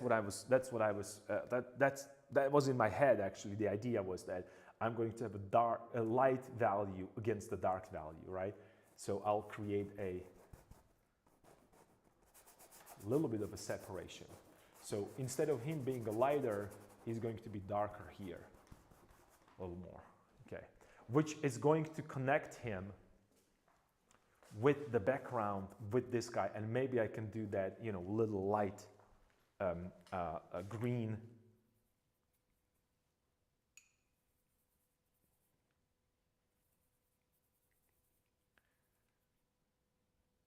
And I don't want it to be, when I say light, I should have said dark green, because I don't want it to stick out from that canvas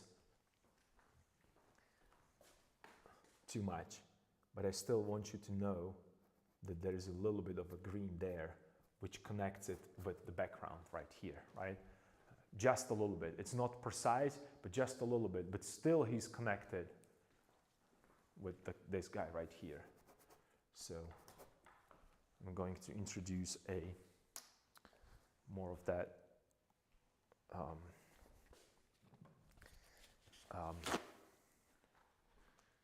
more of that abstract shape right now, before anything else.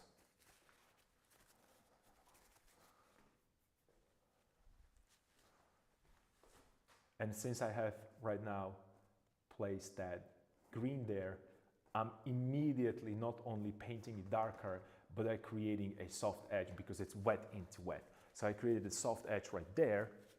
Cool. So yeah, I think this might work actually a little better. I think this is better. I think this is better. And then what I'm going to do next is to actually put, oh, let me try this. Let's put this into a background. So let me grab a little bit more of that red into it, because there was a slightly warmer background right here. So I'm just kind of throwing a pigment there.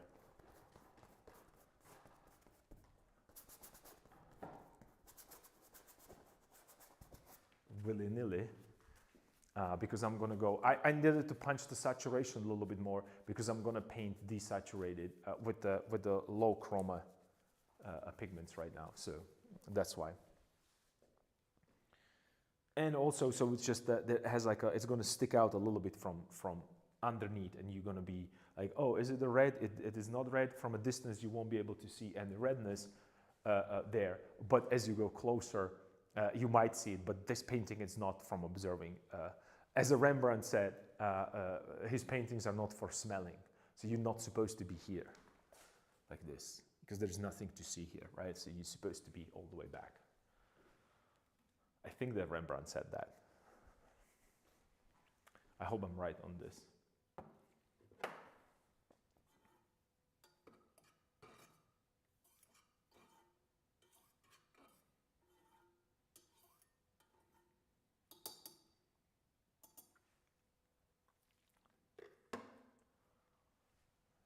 Okay. Yeah.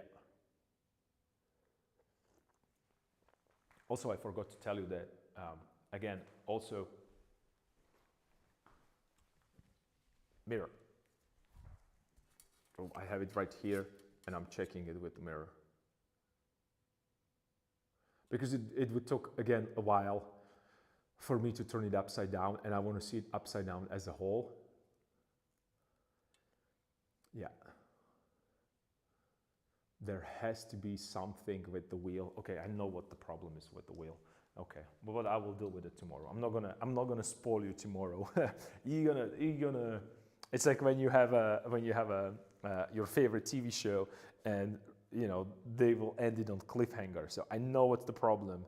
You have to tune in tomorrow to actually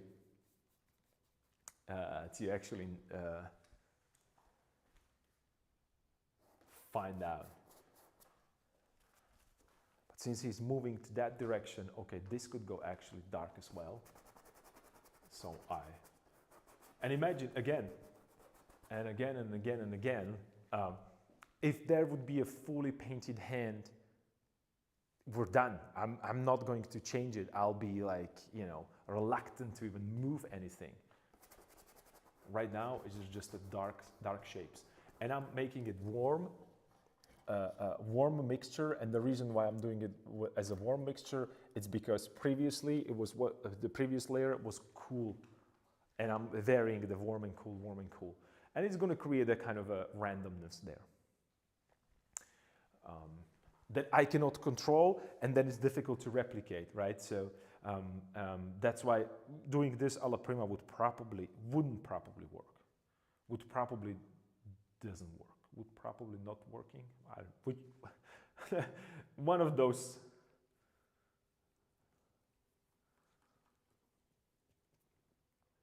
A little bit of this.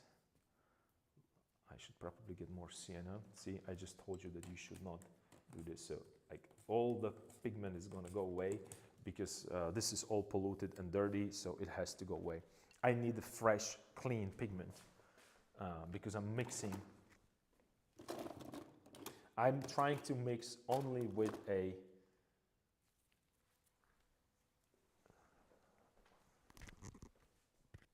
my mic is gone again. All right, give me guys a second. So again, this is not just a little bit, you just put as much as you need. Actually, put twice as much as you think you need.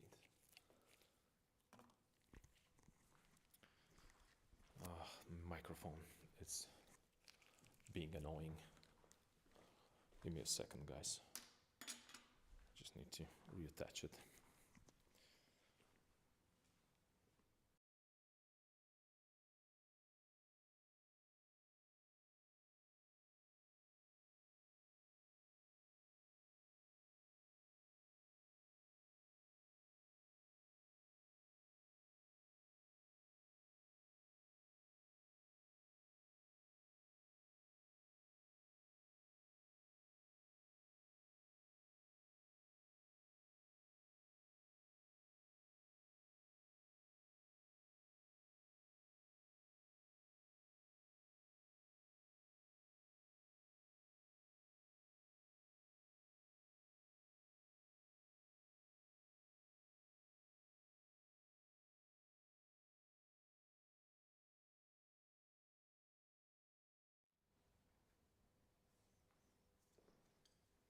All right, I'm back.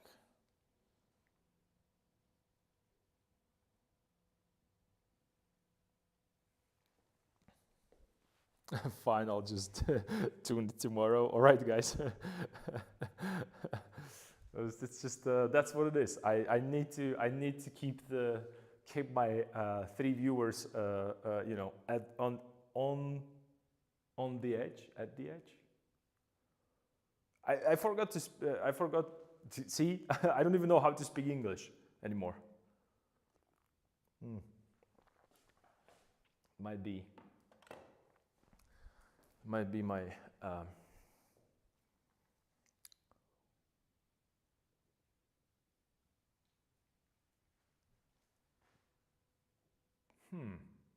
I'm sorry, I'm again blanking. Okay, I know what I'm gonna do. All right. Check this out. I hope that my mic is going to stay in its place. So I need this, and I again need a little bit more of that.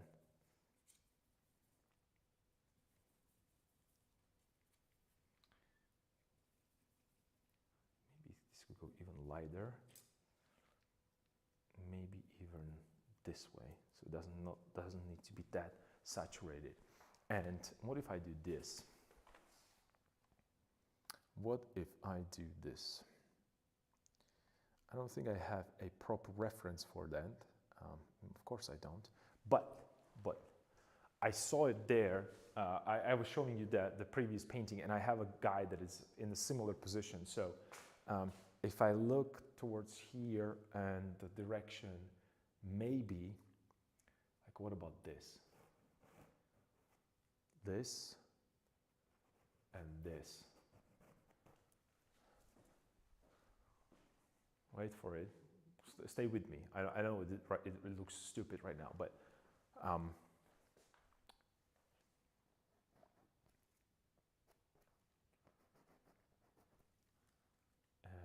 this is where his pole is going to be, like so. But I'm afraid that I'm replicating this. It's not going to work. Okay, well, I tested it, but perhaps I could just. So what's another way? Well, maybe it will work.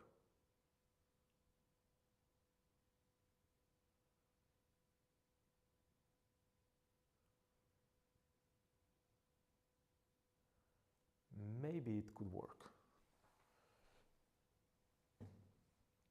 I'm just afraid that he's too repetitive, that it's repeating this guy in the background. But I wanted him to be a little bit more hunched over this. So perhaps if I bring it like closer, maybe, like if the hand is going to be here and another hand is going to be here, and it's going to go this way.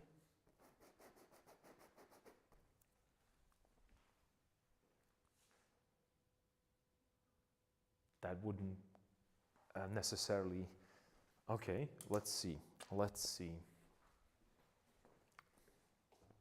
Interesting. I usually do experiments like that digitally because I know I can just undo it. But now with oil painting, I need to be brave.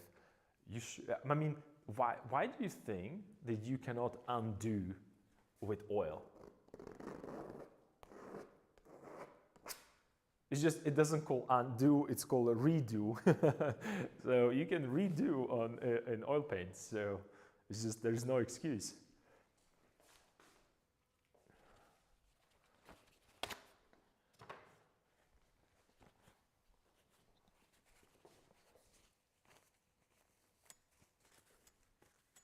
So I think that this might work actually. Let me see. So I scraped it away, and let me grab again this. Maybe I should go a little darker, maybe bluer actually. And maybe just a tad lighter, a little bit more of a medium, because I want this to be less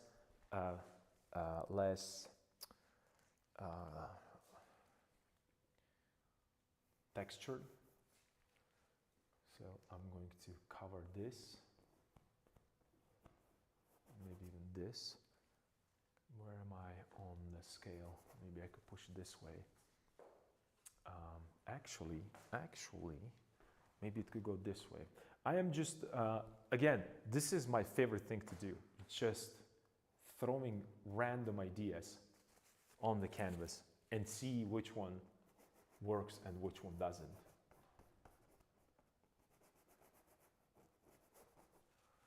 There are ones that are not going to work at all, and there are some that are going to work maybe a little too good. And that's why you have to get rid of them. And right now, this would probably work way too good in terms of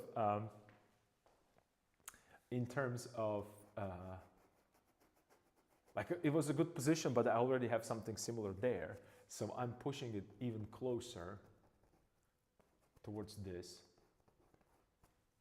towards his face. So it's almost, he's going to be leaning on his walking stick. So he's tired. He's all the way in the back. He's tired. That's the natural order of things. So then I could actually push this direction, the pole. It's going this direction right here, and his eyes are leaning towards this direction. Cool, yeah, nice. So, I could be right here with his hand almost touching his face, and then it kind of goes back into his garment. Yeah.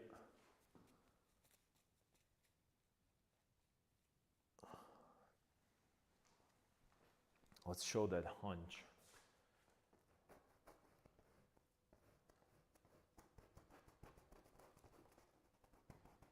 Maybe even more this way. How do I have it on my painting there? Ah, he's more this way. Okay, so it could go actually even more here. And this hand, it's on this side all the way. Okay, I see. All right, it's happening slowly. I'm stealing from myself actually, but that's okay. That's all good.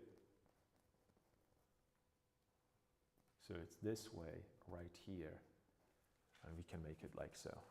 So these are just the abstract shapes. There's no, and maybe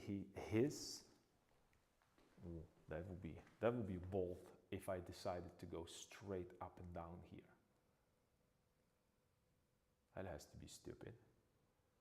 But let's try it.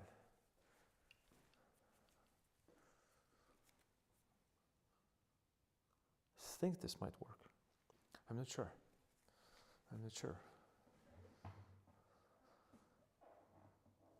Graphic edit. Harold, hey, how's it going, man? Welcome to a creative discourse that we have here.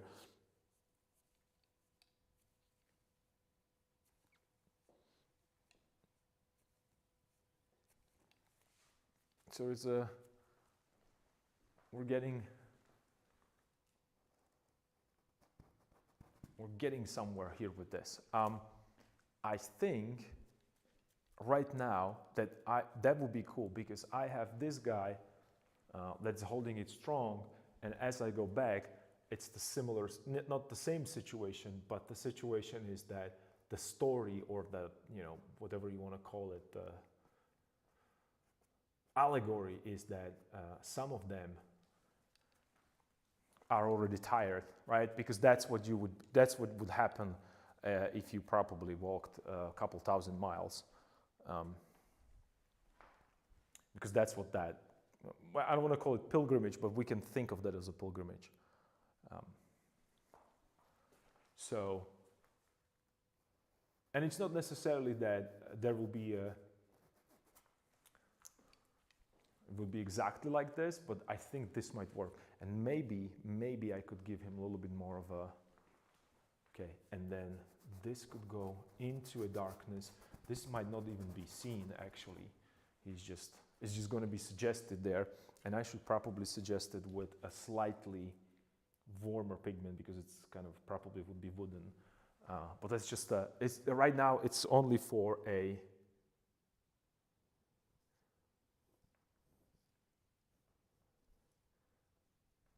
and it's going to go only till like up here. Let me get this dark, the background around him slightly darker, because I don't want that pole to go any further up. And it might partially cover, covering his face. Yeah. So that could actually work. That could actually work. And if not, well, then I can always repaint it. And right now, I should put a little bit more of a light on him. Even though he's all the way far back, he's still being illuminated by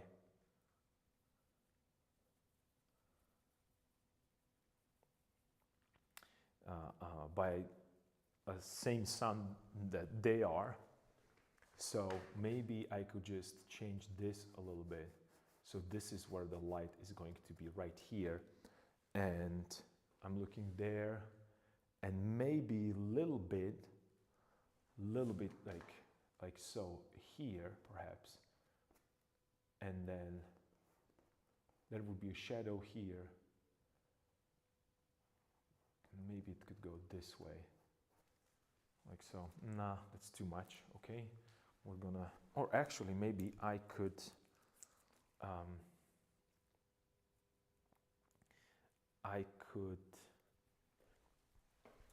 throw a different, yeah, now we're talking.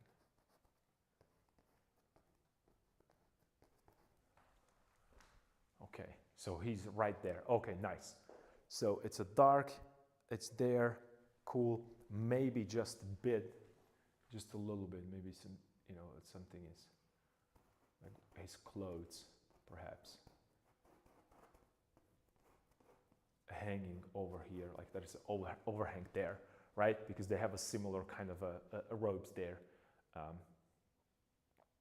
Cool. So we have this guy that is getting a little bit more. And maybe I could push this, and again, these are just ideas. We don't need to think of these as a set in stone, because I can always grab more pigment and repaint it. Remember that you can always go back by repainting it.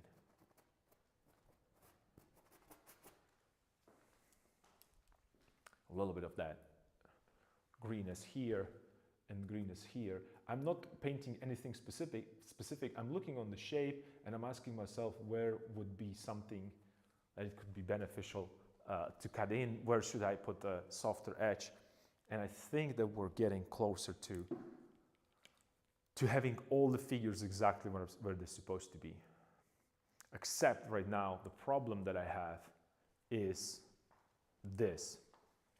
I have the guy who's holding the pole on one side, in one corner, and the guy that's holding a pole on the other side. So perhaps there should be another person behind him here. Maybe. That is not holding anything like this.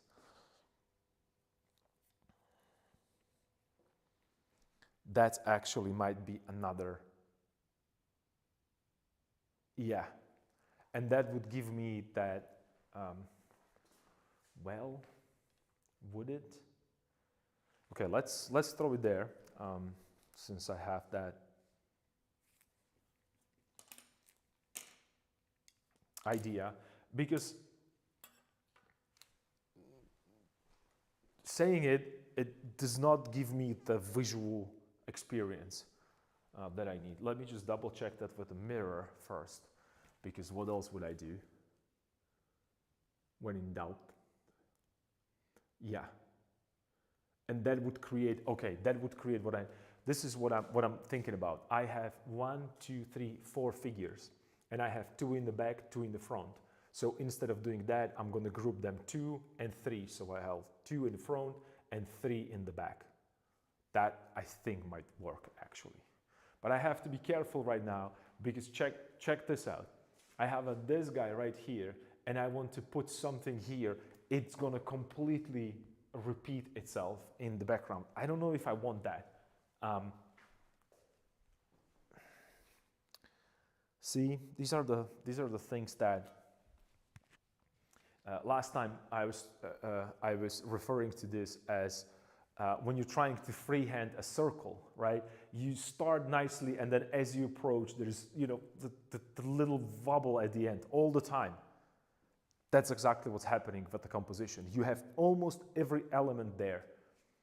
And right now we have to practice that circle to the point that we are like Raphael Sanzo, which was actually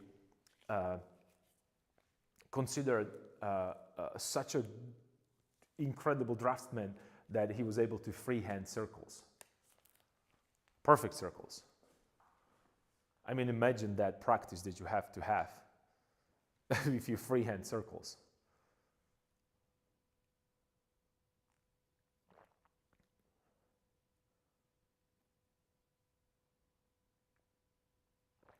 Maybe this is what could actually work.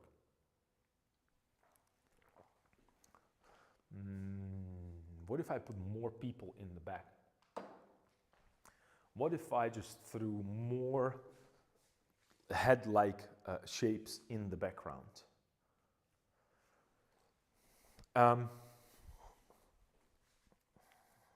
Well, let's see. Maybe I could have them, I know, they're going to be darker. So they're going to be barely visible. So we need saturation. More saturation. Okay, cool. So this is going to be like a portrait right here that's barely visible, nice. And then maybe I could throw some here, and another one is here. And maybe behind him is another, so like a whole other group of people are coming from the back. So this is like a, avant-garde, as they say in French. So there's the first group, the ones that are pushing really hard, and then there is the other that are joining, and they're not sure what's happening here. But I'm not going to paint them. They're just going to be just shapes, right? So I don't really care about them. So that's it. They don't need to be actually painted. They're there as a background. And what I can do is actually maybe just make them a little bit more head-like, right? Because there were just the smudges there. And if I want to really be unnecessary, complicate things, I'll just throw a little light. What I'm painting right now are little eggs in the bag, in the background, and what I'm doing is I'm giving them a little bit of a form, so they look three-dimensional. So you might pick them up as okay, there might be heads and people there, and so on and so forth. Yeah, I think it's actually working as it is right now. Maybe he could be. This might be too bright, so let's get him a little bit less light here. Tone him down a little bit. Nice. Okay, cool. I think this might work.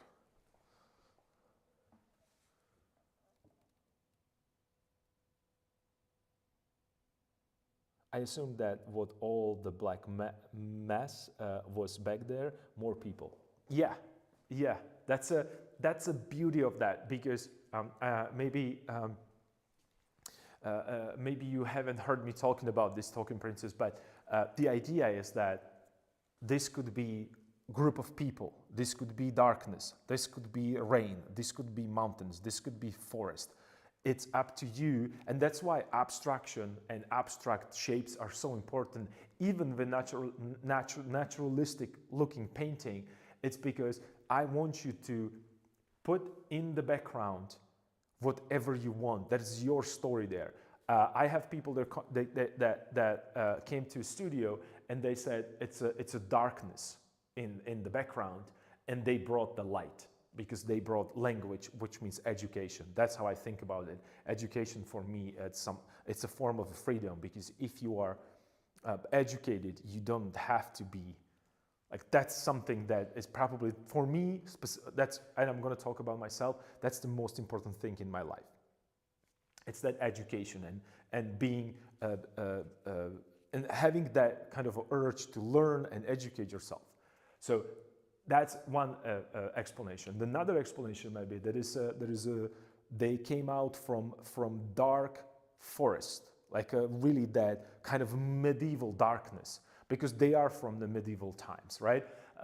That's another explanation. You mentioned that these are people, because in the original sketch, all of the darkness, for me, it was a people, right? So it's up to you to fill that blank.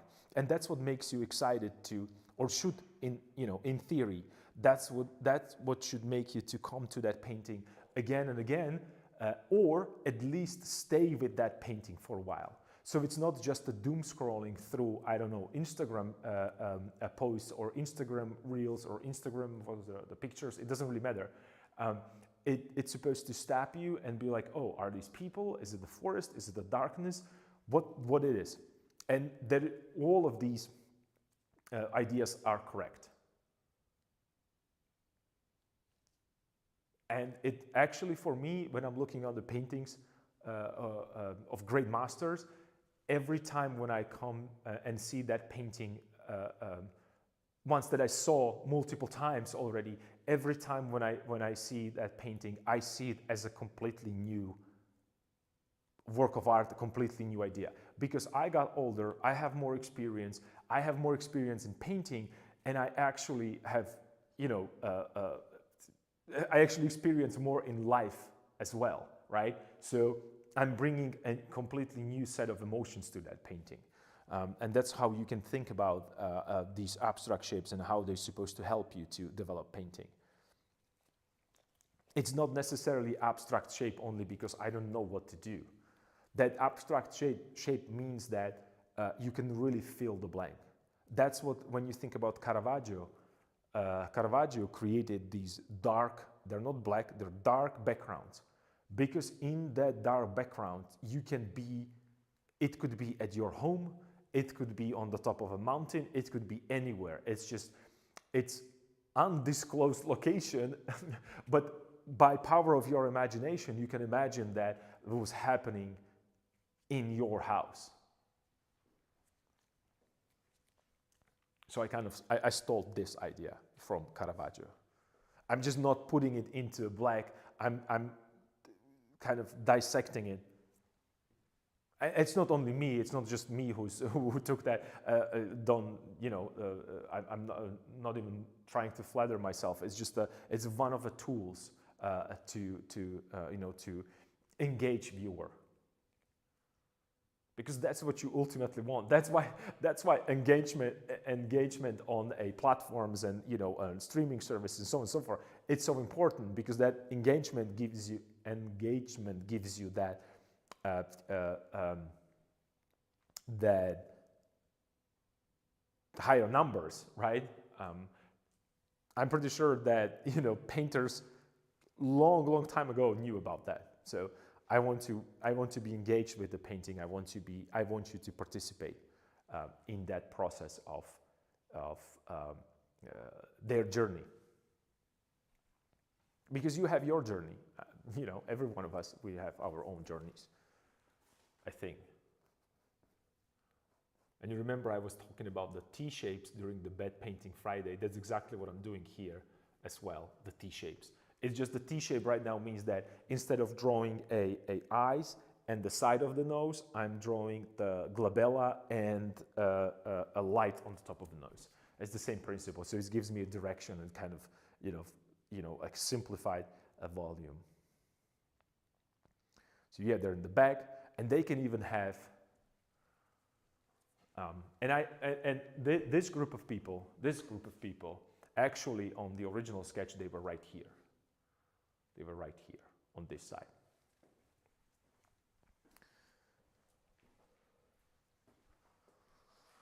Oh, it's already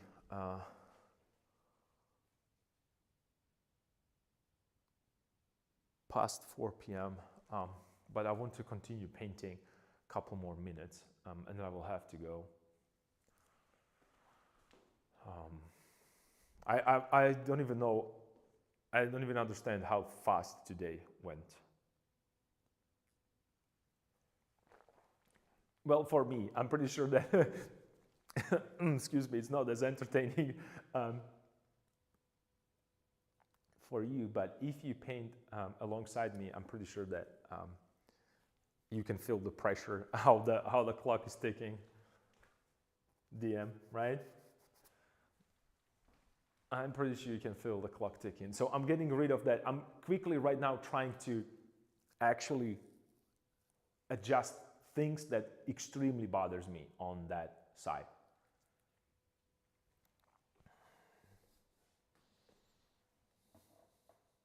Don't leave us. Oh, I can paint a couple more minutes. It's just I don't know.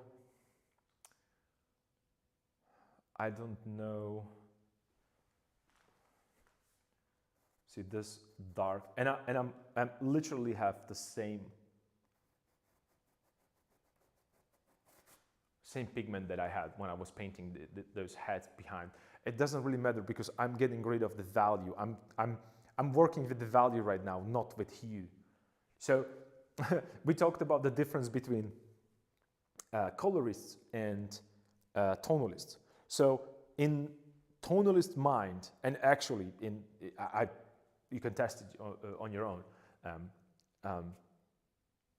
As long as you have a right tone, it doesn't matter what color you use or what hue you're using.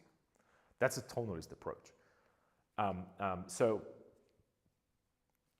I'm not really concerned about me having a skin tone trying to correct this, because it might be actually, it's unifying the painting, and it might be, create an extra kind of a layer of interest with these different brush strokes and broken color and so on and so forth, right? So I might be actually able to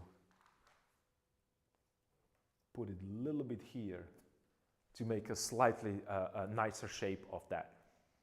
Yeah, and then actually, not only that, I could bring this and maybe show the nose a little bit, right? Starting to, I shouldn't do it like this, free-handed, without checking the proportions and size. But I want to show you how I can, from that darkness, again, bring the figure forward. Right now, he feels like he's too wide, and I think this is what's making him too kind of a heavy, or like really thick looking, because it feels like the whole thing right here, this is a shoulder and this is arm, right? So I have to create something inside right here. And this is where I would go back to Rembrandt, and if you check a couple videos back, I was talking about how Rembrandt used a brushstrokes to create a change in the direction with the texture, actually.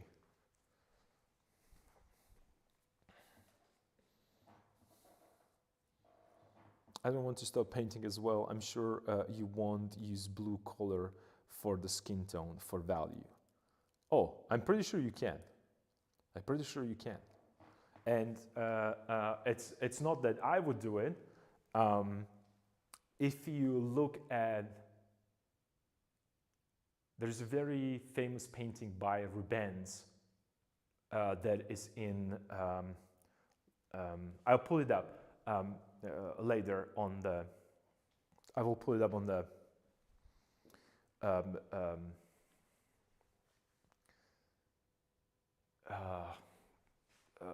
I'm trying to think. I saw it in the Getty Museum in LA, and there is a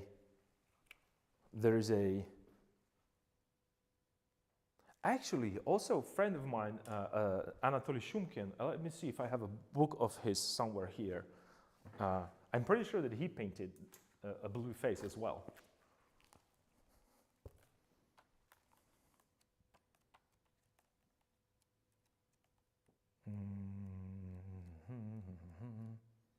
Oh yeah, here it is.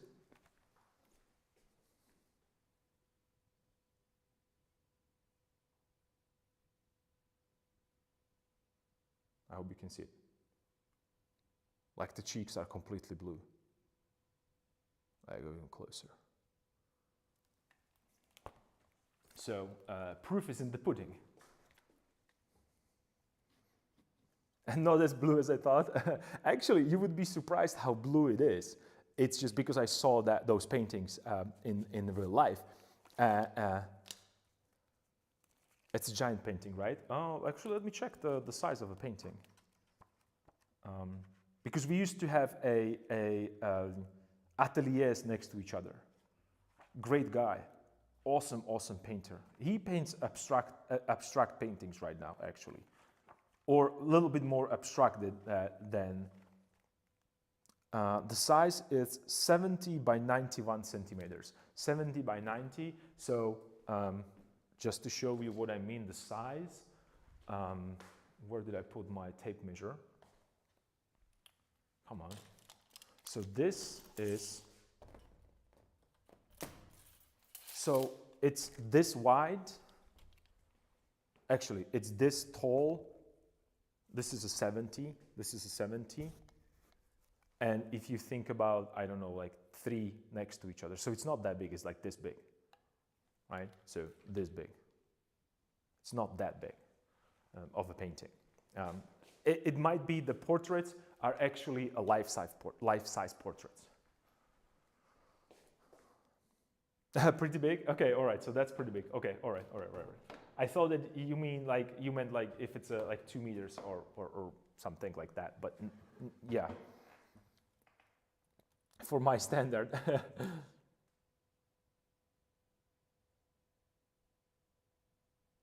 That's pretty interesting. I want to paint something blue. It's too big for my standards. Yeah, and I love painting. Like I said before, my go-to mixture was ultramarine together with burned umber. That was my go-to when it comes to when it comes to a mixture. That was my starting point for everything. It was my it was when the orchestra get together. There is always, I believe, it's oboe that everyone else tune into, because oboe, if I'm not mistaken, is the most difficult to tune. So they're already coming tuned in. And then they're just giving the notes, and the other people are tuning into their instrument. So that would be my mixture of burnt sienna and ultramarine. Okay, so these guys are completely cool there. Maybe I could do a little bit more of that. Oops. Just because I see still the previous hand and the previous. So let's give him a little bit of a. Let's throw it into the shadows where they belong, because they're still in that darker part of the journey for them. All right, and I can right now go back to this. Ridiculous shape. I mean, this bothers me you can't even imagine how much that bothers me. So let me just fix it. I'm gonna see if I can do something about it, if I have some kind of something to work with.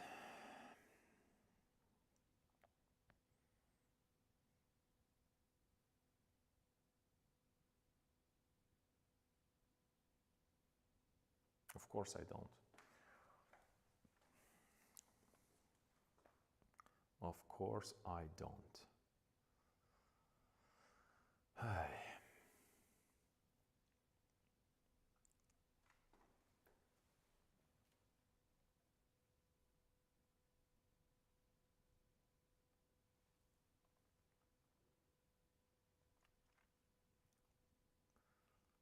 Should we just go ahead and invent some random stuff? I'm not really confident with inventing a drapery folds. That's not really my thing, but I guess I will have to.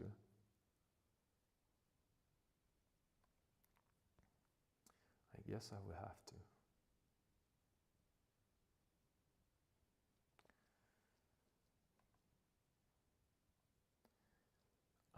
I don't see the... Okay.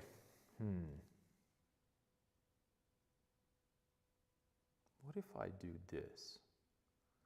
Would it be too much? I'm just talking to myself. I'm sorry, guys. It's just it is what it is.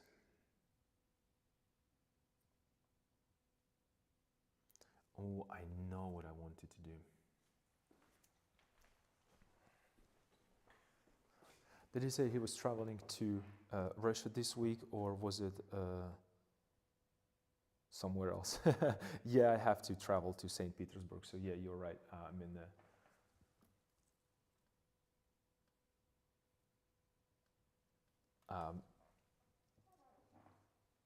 It's April 8th, yes. I also actually put it into a into Discord channel in between announcements. There are multiple other announcements there, so I'll try to put as much information as I can there, so you have a better understanding of what's happening with the channel, and when we will have a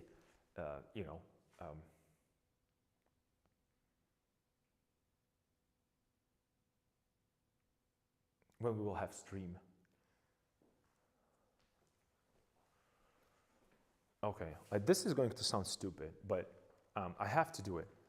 What I'm thinking is, and hear me out, this is really going to be crazy. I don't even know if it's possible, but I'm going to make it possible for these monks, because this is such an unfortunate shape, and we need the direction, right? Because of that, the composition, and they're all vertical. I was thinking, and I was actually thinking to do it for this guy. I might do it for this guy as well, but I'm going to test it on him. So what if I do this? What if he has like some, how would I even call this?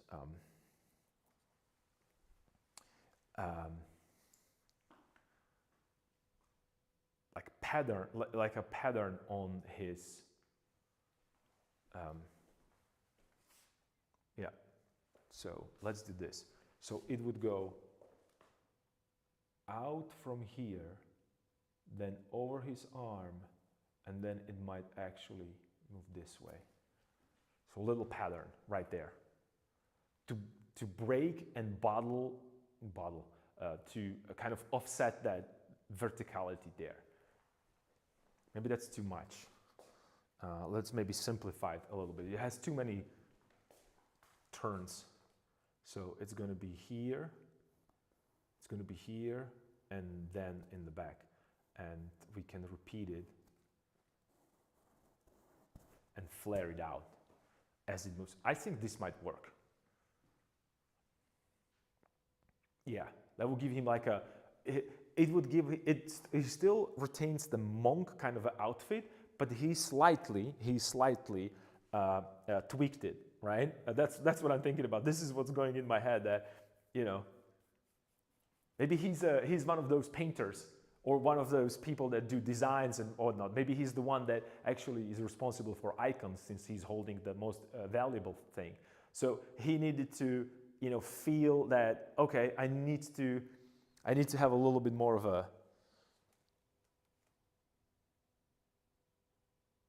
if it somehow doesn't work out, I'll definitely miss your stream. Oh, I'm pretty sure that I'll be able to do something about it.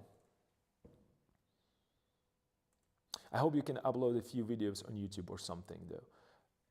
I think that that's going to be the biggest problem, YouTube, because I'm not sure. Well, they don't have a YouTube there right now, or it's being slowed down extremely. So uploading would probably take an enormous amount of time. I don't know. I have to go and check myself because I have no idea what's happening there right now, and it's hard for me to even comment on these things because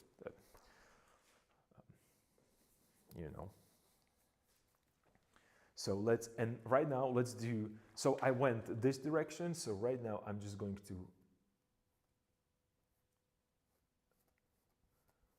maybe just scratch it this way. So I created that kind of a weird texture going on there.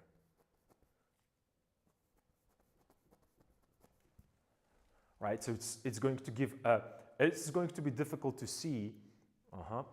I have to maybe push it even more with that. Maybe I could give it like a really blue pigment as a start, so it's slightly.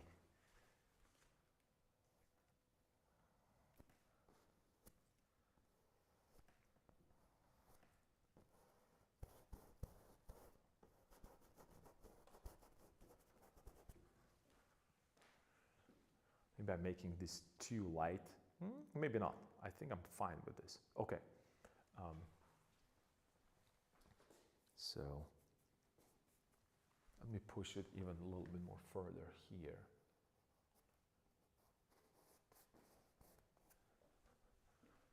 Maybe he has it like a.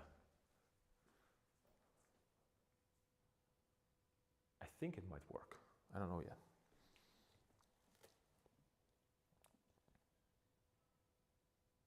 You have a Twitter Blue Sky access there, I hope. I think that works.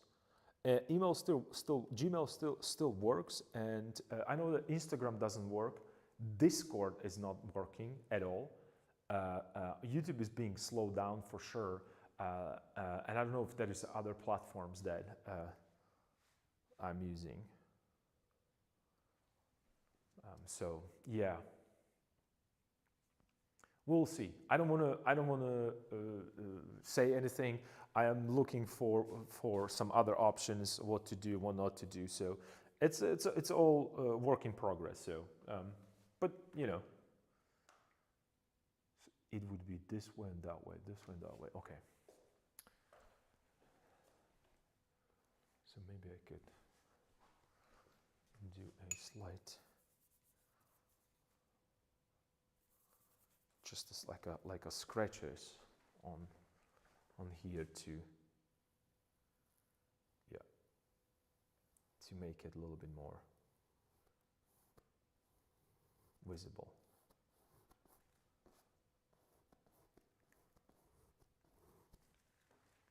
Right, so there's like a slight. Actually, I think I made a mistake. This should go this way up here and then down like so. So up here, down like so. And out and the back. Right, so he's getting a little bit more of that specificity that's going to be only his particular character is going to get this treatment. So it's cool. So we're good. And maybe it's going all the way here, up this way. It's like almost like before he went on this travels, maybe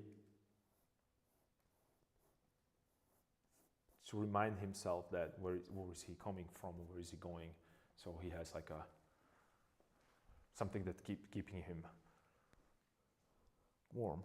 And it creates, a little bit more of a interest there, right? So it's not the same thing. It is the same thing, but it's not the same thing. I don't know how to describe it. A little bit more. And right now I feel like his hand might be too long even. Well, maybe not, I don't know. It almost feels right now that I want to, because yeah, maybe his hand could go slightly higher up, just a touch. So I could push it this way and run it through here.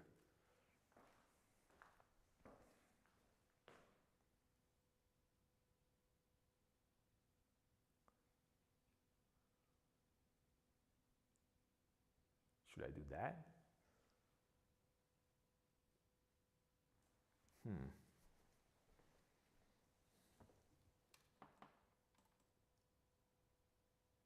If you don't stream for a while, I might have to stream myself to keep myself on the schedule. Yeah, that would be a great thing. I'm pretty sure that I can watch Twitch. I don't know how it's going to be, uploading it all, or actually, streaming directly. I don't know. I really have to check. I would really lie to you at this point. So, and I don't want to do that. Okay. So we have this. It's moving this direction. Right now, it almost feels like this is, like this needs more attention. That's perfect. And I still think that maybe that arm could go higher up, just a tiny bit. It just feels too long to me right now. I don't know. Maybe not. Well, I will leave this as it is. I will tune in DM7. Yeah, I will definitely tune in as well.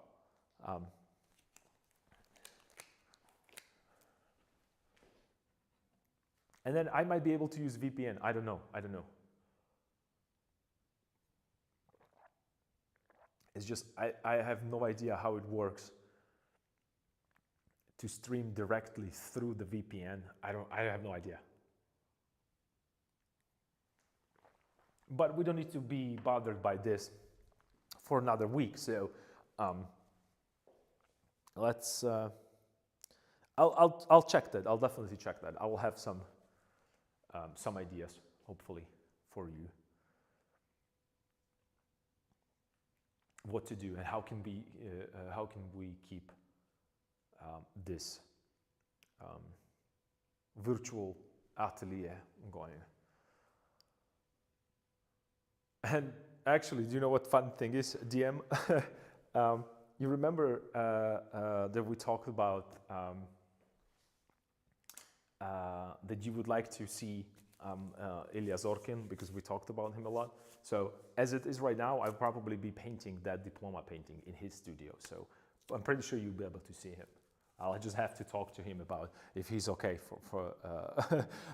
with the camera setup.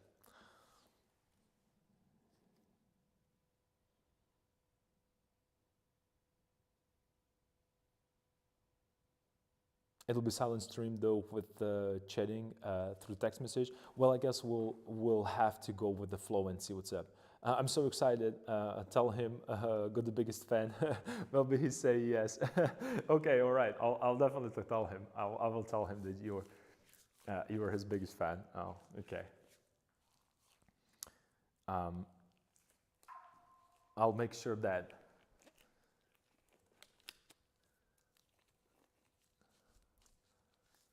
he is well aware of that. All right. People are starting to call me because I have that, till 4 schedule, and they're just, waiting for all the stuff that I have to finish before I leave. So I'm gonna stop right here. There was a lot of good work today. I'm actually very happy about how much we progressed today. Even though it doesn't look that way, there's a lot of things that we figured out, and I'm excited about continuing on this. I think that the stripes are going to give a little bit more character to this figure, right? And it's going to separate them from the rest, not only by a size, but also by like visually.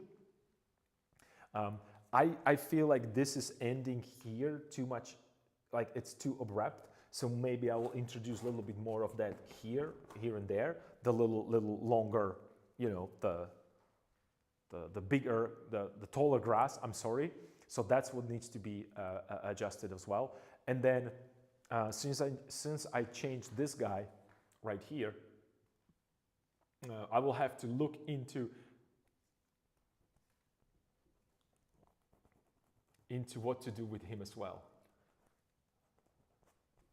But I think that as it is right now, it kind of works. I'm just smoothing it out, not smudging, nothing. I'm just softening the edges around, because he's so far away that there should be no hard edge there.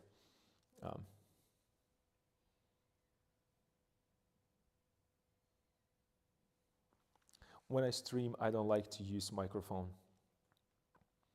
Yep, I gotta stop and clean up. I'm already late for cooking my dinner. Thanks for stream. You guys are more than welcome. Thanks for participating. Thanks for being part of this experience.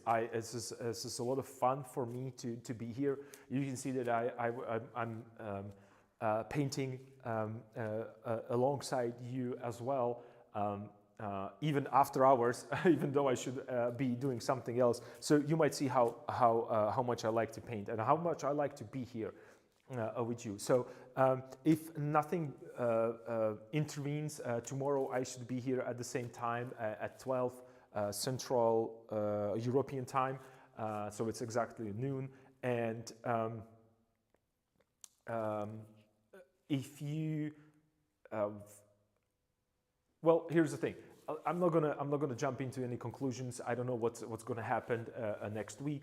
I'm leaving on April 8th, so this week is going to be last kind of a regular stream, and then perhaps upcoming week it's going to be again on and off stream. And what might happen is that the stream won't be available at all. I have to figure it out, the internet connection. I have to figure it out what to do. We might have some, because I'm switching to a laptop or a notebook or whatever the proper word for that device is these days.